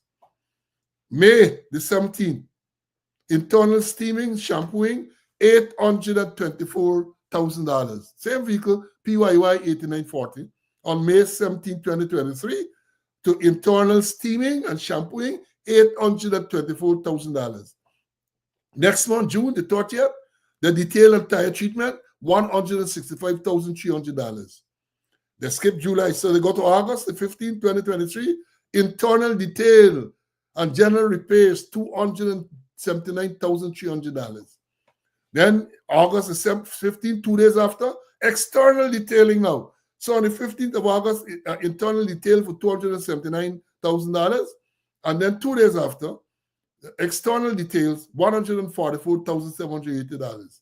Then the next month, September 20th, that and other vehicles detailing again $205,340. Then the next month, October the 16th, less than a month after, internal steaming, $74,100. Next month, November the 24th, right? External detailing, $169,860. Then December, the close of the month, December 27th, internal and external detailing, $156,180. And then on there, they go over to January now, January 24, 2023, internal treatment and engine wash, $138, that along with others. March 22nd, tire treatment and detailing, $131,000. April 2014, body works, $586,940, $586,940. April the 18th, 14 days after, tire treatment, $140,500. May, next month, installation of alarm, $160,000. The skip a while, August the 16th, internal steaming and cleaning, $142,500. Next month, September the 20th, external detailing, that along with some other vehicles, $206,000. October the 11th, That, you remember September they clean it? External detailing in October, on October 11th, $150,450. Then in October again, the 25th, right? They get it now. Your steam, 83,220. This one, the last set, PYY 994, right? So the first set was 8940, PYY 994. It's corruption. You want to tell me every month you have to detail a vehicle for $100,000? For over $100,000? And this one, on May the 17th, 2023, they get internal steaming and shampoo for PYY 8940, $824,000. $824,000. I get more information to pass on. And you want to tell me that these people deserve to even go back anywhere near to government? They should even be in the major opposition. They should be banished. They're too blasted thieving. And you know, Lincoln Lewis said it best, you know. Lincoln Lewis said that the strength of the PPP is that they have no shame. The strength of the PPP, they have no shame. And because Jack Dio will sit there with a bare face and tell you, you know, who is thief, them a criminal, who is criminal. They will go and stamp now on the political platform and know all who is criminal and all who corrupt and all them stuff of thing. They will do that. And them is the biggest criminals you have. Because I've said before, and I'm saying it here, allegations are made. And the fact that allegations are made against you, that mean that you're guilty. But that not account to Jack Dio. Account to Jack Dio, once allegation made against you, you're criminal. You're referred to Burke and everybody, a man who has never had a conviction. You're criminal. Right? And all them allegations made against you. But oh, he's a church boy. Let me bring him Mr. Conway, man. I want to dominate this battle. The bowling suite. See the bowling suite. So, you know, you're hitting 4s and 6s. You tend to not want to take a single to give the other striker a little knock at it. Let me hear you, man. I agree with my countryman, Lincoln Lewis, that the strength is, then I shame. Don't mind we talk. We say, you talk cheese, and it wouldn't bother them. It would not bother them. You know, don't mind the allegations make. There's no investigation and waiting, hoping that they go back in office and then they're gonna bring up anti-corruption thing. No way. Be statesman. I remember Ashley Jackson. They catch his son smoking ganja. He was foreign affairs minister and he resigned. Nobody asked for resign. Voluntary. His son smoking. He ain't trafficking, you know. He ain't trafficking. He ain't pushing. He ain't about pushing how much tons of cocaine. But his son smoking and he resigned from government. And when you go back to region number 1, Paul, the police, the allegations are that the police smuggling fuel and selling to the police. They got a big boat. They call it the Tamake. Somewhere in the Winey Mouth. Somewhere in the Winey Mouth there, where a lot of fuel smuggling is take place, and it protecting the police operations. It is protecting the police operation there. They got big time allegations here. They bought another boat, and I got names. I can't give them names of the people who are involved. The Matthews Rich cocaine. The person in charge of the station get promoted. The subdivisional officer get promoted. All the cocaine thing there, and then people get promoted. All them get promoted. The Region 1 commander gets sanctioned and he's still let up on administrative leave and he's still drawing with salary and everything. But they can't do anything because the Police Service Commission dead in May month. And it's easy for them to form a Police Service Commission. We're dead, and they resurrect them, and they're promoting people. Promote people, and then say and then get his quality right. The Police Service Commission had promoted you from January this year, and this is in August, the same thing, you know. And they had a promotion in July. Why did they mention the name then? How wrong is so much of corruption? And then you had the former chairman of the Police Service Commission, supposed to be a man of God, but I can't give the salutation. I can't give, because he don't share ungodly things. I knew him well before he became the chairman of the Police Service Commission. He was a good man then. But since he mixed with them, since he mixed with the PPP, he has become ungodly. That he carrying out all the ungodly things that they tell him to do. Fuel smuggling. Look at the fuel smuggling. Look at the fuel smuggling. And don't talk the cocaine there. The cocaine passing. The boat where they get it at Tamike, where they get the wine him out, allowing the cocaine to pass for a few dollars. For a few dollars. And here they get men on a boat that is stationed there, that is floating, that can swim. It might end up like the GDF. Remember GDF had a man at Etteringbank on the border, and he see he can't swim, and they say, go along on the boat there, and he passed away, he drowned. So many things, you know, at all levels in society, they're screwing up, and they're screwing up big time. And nobody doing any kind of investigation, because they're all in it. They're all in it.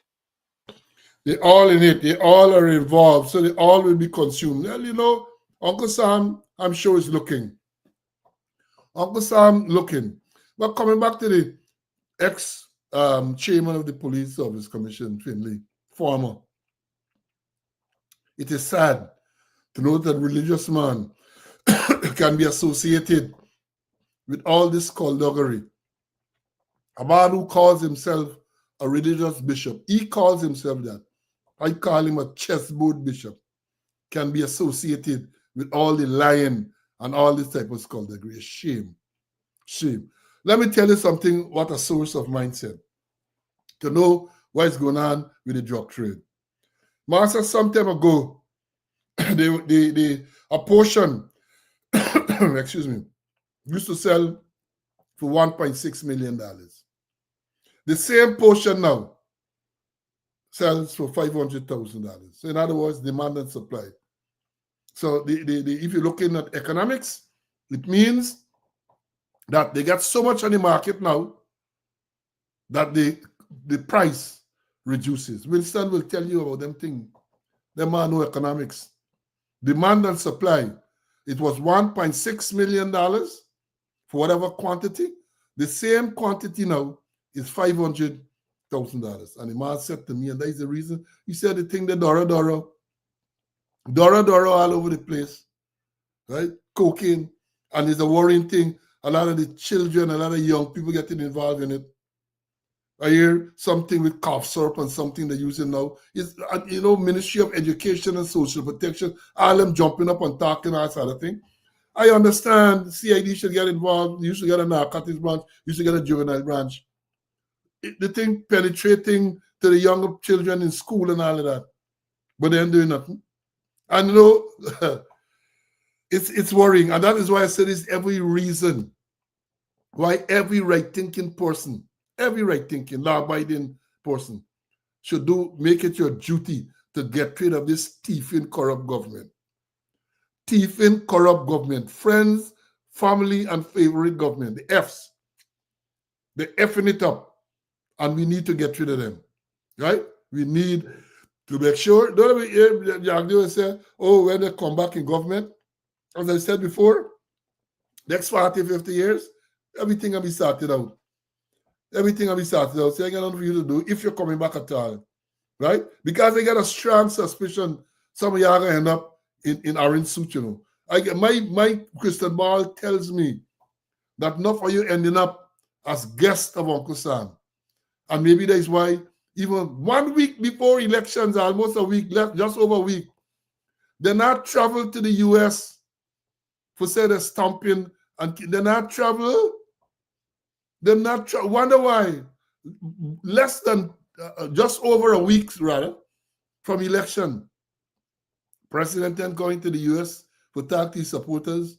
Vice President Nandal, none of them are traveling to the US to talk to the supporters and to, you know, I know they're encouraging them. I either get a ticket, they're buying ticket for them to go back home and vote. But normally, the normal thing, they would have gone to the US and get big rally and galvanize them, tell them to call back home. That ain't happening now. I wonder why. And before I bring back CCN for closing, let me show you all this. This morning, outside the polling station and the police officers mess there, they're brackle. Yes, Porsche, they're using the word, they're bracklicking. The media bracklicking. And listen to what he said, man. Listen to you. About press conferences and updates. We're going to deal with that when the time is right. Let's finish off today, and then we are going to talk about it. As we have here, Commissioner, what's the latest in the investigation into Can we deal with GCOM issues only, please? Yeah, quickly, as we have you here, sir, we have not seen you Can I for some months. GCOM, and then we are going to talk about any other thing? Is Not Shaw still in the Guyana Police Force? Who? Not Shaw. I thought, he's on administrative leave. How are the investigations proceeding? I said we were going to deal with GCOM only today, Mr. Shabbat. But, Commissioner, you don't brief us. We have not had a press conference with you. Yeah, but you're going to have that after, please. When? Could you give us a time frame? No, after the election, then we're going to deal with that. Can I continue? It can shortly after the election, they're going to go into retirement, man. Some of you know you're bluffing the people, them and tell them that after the election, you will get press conference. You won't get press conference. I want to see that. You, Iken, can say you holding press conference after the election anytime? No way. No way. That ain't happening. That is not going to happen. Iken and only no press conference, Dennis. Let me understand it clearly. He now hold no press conference. The last press conference he held, he and Blaram, to debunk the claim by Sergeant Bascom. It went horribly wrong. And therefore, the man was to take a vow. Not again. Not again. Yeah, Mary. Very soon, very shortly, you can hold a press conference. There's a common phrase now. Very soon, very shortly, you can hold a press conference. We have so much more to tell you, folks. The same thing when we read from the editorial. That is your homework. I want you to go and to read the editorial from Kairo News for the 15th of August, 2025. It captures what is going on in Guyana with the corruption. It captures it, what is going on. And then if you say, from the IS, the shocking revelation of corruption that continue to enmesh this administration. From the IS to the lowest, the IS is the president. You may know who's the lowest, right? Are so disgusting that it baffles us how the president and vice president can still stand before citizens and defend their record in government. How these people ain't got no shame, to stand there and to try to defend their record. The corruption alone is sufficient to see their backs. Forget about the abuse of power and all of that. Forget about the fact that the president violates the Constitution and all. Forget about that for one moment. The court found that he violated the Constitution. Forget for that for one moment. The corruption alone, it stinks to high heaven. Every area. I told y'all about the Ministry of Agriculture there. Other ministries with this vehicle thing too.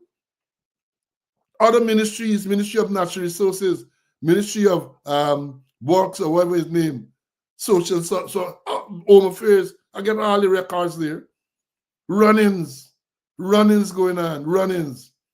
Big corrupt run-ins, right? And then when they talk about, look, the things here, unprecedented levels of corruption in the PPPC's first 23 years. Well, let me say this. When they talk about the first 23 years, from 1992 to 2015, they got to exclude the port part when Chedi Jagan was president. We got to admit that. Because President Jagan ran a clean, lean administration. Nobody can point the finger at Chedi Jagan with corruption. So we got to exclude how long he lasted from 1992 to when he died. Then when he died, Sarmines took over. Oh God! Sarmines, the blind, can't see. They gave away Sonata Textile Mill. Sonata Textile Complex. That's what it is saying here. We saw the giveaway of Sonata Textile Complex. So we saw the fifth Motilal debacle. Yeah, I must research them thing. Pradoville scandal, big scandal. Pradoville 2, where Jack Dio live now. They relocate the GBC transmitter, spend taxpayers' money, develop the place, and then send them off to the friends, family, and favorite. Right? So the first Pradoville he had going into the airport, the road going into the airport, he had a house there, sold, it is alleged, sold to some Trinidad for $600 and something thousand. That is the allegation. 600 and something thousand. And even though they got a rule which says that once you get government land, you can't sell it within a certain time, then apply to them. Then apply to them. So that was sold. Then you get the New Building Society with chunk. Look, I got enough time to talk about that. But that New Building Society thing, when you read it, your skin can grow. And I encourage you all to get that book, The Hijacking of the New Building Society. Read what Jack Dio is alleged to have done to those people. Read viciously, because the people told him that the rules of the New Building Society did not allow for them to lend them the amount of money they wanted loan to build the Bobby's Bridge. They went after those people viciously, charged them, trumped up charge. The ombudsman, Justice Patterson, right? Investigate that thing. This Patterson? Yes, I think he was investigate. When you read that thing, your skin grow. How can people be so cruel to other people? The allegation what Jack Dio did to those men. And the people named the DPP Osman, who is now the chairman of the Ethnic Relations Commission. They claim that he and the DPP, they're discussing New Building Society business at the CIOG, Central Islamic Organization of Guyana. Maurice Arjun, yes, thank you, Alvin. Maurice Arjun was the CEO. That what it did to the man. What it did to the man. Put the man so much through stress that even his son passed away and all of that. Winston Moore, yes, thank you. I said Patterson was Justice Winston Moore. I love my students, man. Justice Winston Moore was the ombudsman, and you will see the report. I have a copy of the report. What you think? And he used a lot of diplomatic language. He used a lot of diplomatic language. But when you interpret it, he point the finger at Barrett Jagdeo. And you tell me that them people, look, let me tell you this, man. Let me tell you this. Them people, they got to get, they got to live unpunished. They have done too much wrong. All the money that they get, they got to live. They got to get like Jacob. They got to walk and shake up. That's what Shadow said. Shadow said, you know the song, Toja? Tell you don't talk to Jacob because Jacob does walk and shake up. They got to walk and shake up. They have done too much wrong to people. Too many tears are on them, man. Tears are on them. And that New Building Society destroy them people, 3 men, right? Maurice Arjun and his 2 other people. They destroy them and their family, right? Then he talk about the forest giveaway to Bai Shan Ling. Giveaway. And then they said no sooner than they come back into office. That was in the first 23 years, if you say 23 years. Then they come back into office. And if you say when they come back into office, the corruption scandal continue. This time, more aggressive. And that is true. They come back more aggressive with the corruption because, especially now, more money there. More money there. And they say it's tentacles I've touched almost everyone in the government. Almost everybody get tainted. All of them. Whether you're there in housing, the name calling, they're there in water, the name calling, whoever they're there, the names are calling. The police force, imagine the police force that I saw for 37 years. I could never imagine the police force could be so enmeshed in scandals. Enmeshed. Only the other day, yes, sir, that policemen, 4 of them, robbed the Chinese men, $4 million. And I saw a picture, make a time to show you all it now, but we're going to look at it at the next episode. This morning, the inspector who is alleged to have been involved in that, he posing or he stand up alongside the king. Birds of a feather. They do what? I gotta form the words properly. They flock. They flock. F-L-O-C-K. I ain't saying nothing else. They do other things too. But the parable is that birds of a feather flock together. F-L-O-C-K. That is what you have in the Ghana Police Force, led by Clifton Ekin. And let me say this too, as we winding down. Since Ekin became commissioner, whenever he did, well, he was appointed, confirmed on the 19th of December. But that when he get acting commissioner, since he get acting commissioner, but things seems to have gotten exponentially worse. Exponentially worse. Brutus scandal, cocaine scandal, drug smuggling scandal with exponentially worse. Let them say that around. That is what you happening. But as the people say, monkey see, monkey do. So when people see the commissioner sits in his office there and take 8.5, confess to taking $8.5 million. Why the little man on the road and they can feel that he should be in a hustle too? Right? Why should the little man and feel that he should hustle? When monkey see, monkey can do. Let me bring him as a Conway for his closing, man. See, you're closing, my brother.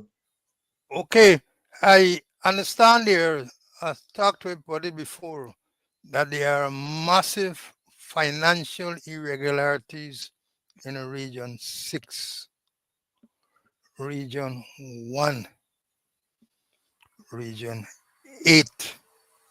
The police finance outfit itself, the quartermaster store, and other areas. But region number 1 has taken the gold medal for being involved in financial irregularity. And it's going on right now.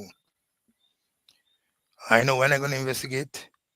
I know, but it's going on right now. And then I wonder why the police credit union has not paid any dividend since 2017. I wonder why the police credit union has not paid any dividend to its members since 2017. Remember, Brutus' story started with the police credit union and it spread. He ended up 250 something charges. Look out, we may get another Brutus there and in them divisions that I mentioned. I'm repeating, Region 6, Region 1, Region 8, the finance outfit itself, the quartermaster stores, and others. Thank you. You know, they say it's we that keep these things on the front burner, causing charges to be laid and investigation to be done. We're going to continue. We aren't stopping. We're not stopping. Folks, we have had a long afternoon. Again, I want you to enjoy your Friday, your weekend, and do so safely. Again, if you look, the Zelle, the Cash App, and the MMG numbers are there. For those of you who are inclined to make a little contribution, please do. And we want to thank all those who have been making the little contribution to the upkeep of this program. Now more than ever, we need to make sure that this keeps on so we can highlight all this collusion that is going on. Now more than ever. Again, I want to thank you for your attendance. Right? Over on the live, well over 2,000 on the live. And then by the time I get to YouTube, the last program we had in YouTube alone has passed 12,000 viewers. That is not Facebook, that's YouTube. So we will over 20-something thousand in a couple of days. People want to know the truth, and we'll continue to come and to bring the truth to you. We'll continue to do so. Folks, as we look forward, the next program is scheduled for Monday. But let me tell you this, all these students, a lot of y'all here, pass the word on. We will come at a different time on Monday. I would not be able to bring the program at 11 o'clock Monday morning, but definitely God's Spade Life, you're going to get it sometime on Monday, most likely 4 o'clock, most likely. I'll send out the notification as soon as I get the time sorted out. So please, look, they get so many other things. This morning I saw the crime chief, Deputy Commissioner Blanham, made a statement. I got to talk about it. I have to talk about it. He's asked some questions, and this man sounds so.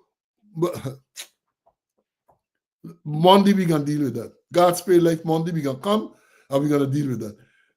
Because I can't imagine a deputy commissioner of police saying the things that he said this morning. But I don't want to misquote him, so I'm not gonna say what he said. I'm gonna play the tape so that you can hear yourself.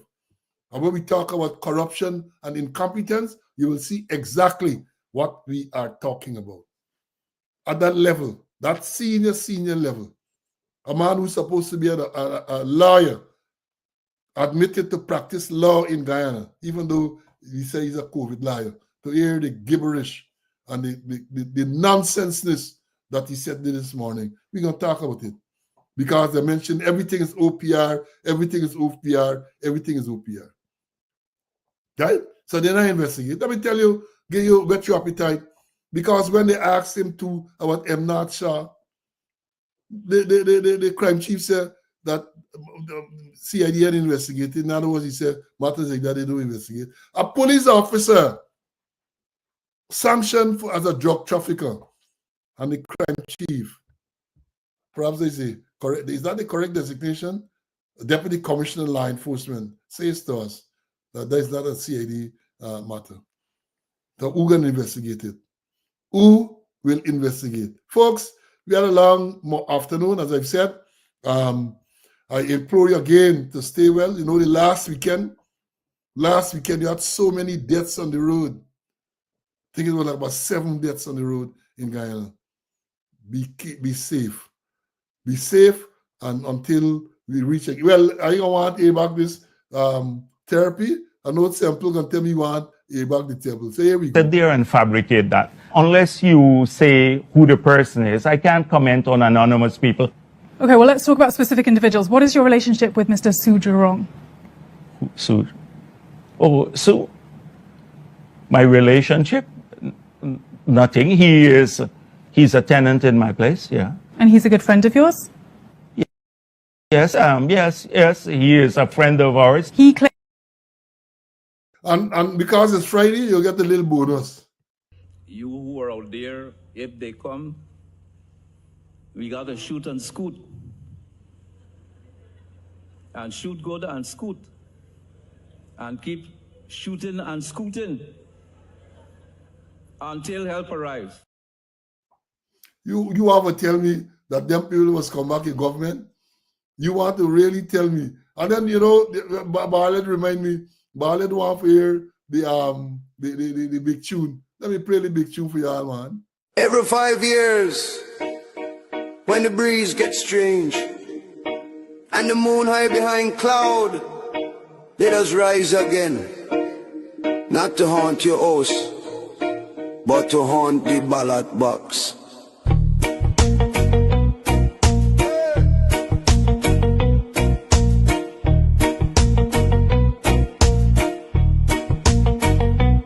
Every 5 years, them awake from the tomb, creeping through the night on election moon. Used to wear white, now it's blood red shirt. PPP colors and a smile that hurt. From Le Repentier straight to Brickdam Road. Name on the list like it's still in the code. Multiple IDs tucked in the hand. Voter guys voting all across the land. Voter guys voting just Jumbie, PPP for life from the afterlife. You see, vote the guys, voting Jumbie, marking X from the grave so mysteriously.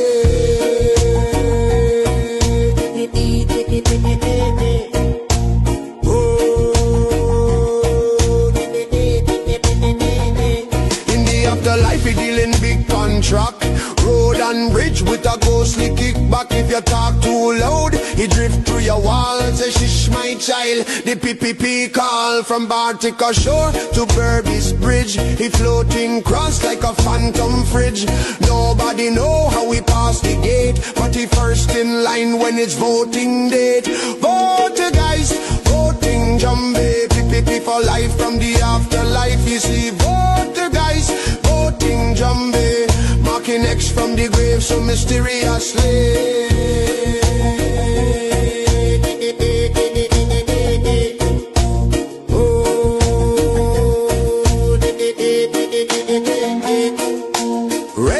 Red shirt, change the sheet.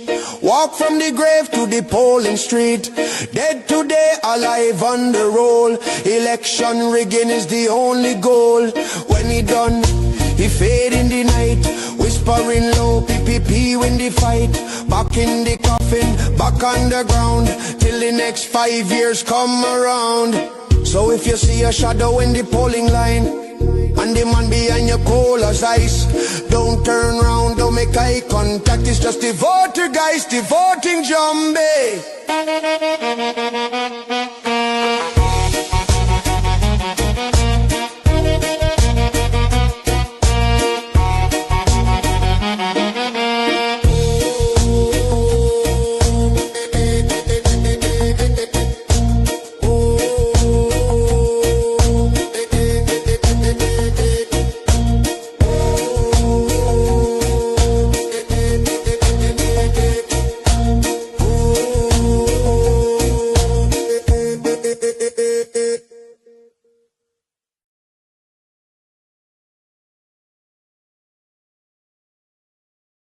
The voter guys, voting Jumbie. And let me leave you with this quote from GHK Lal.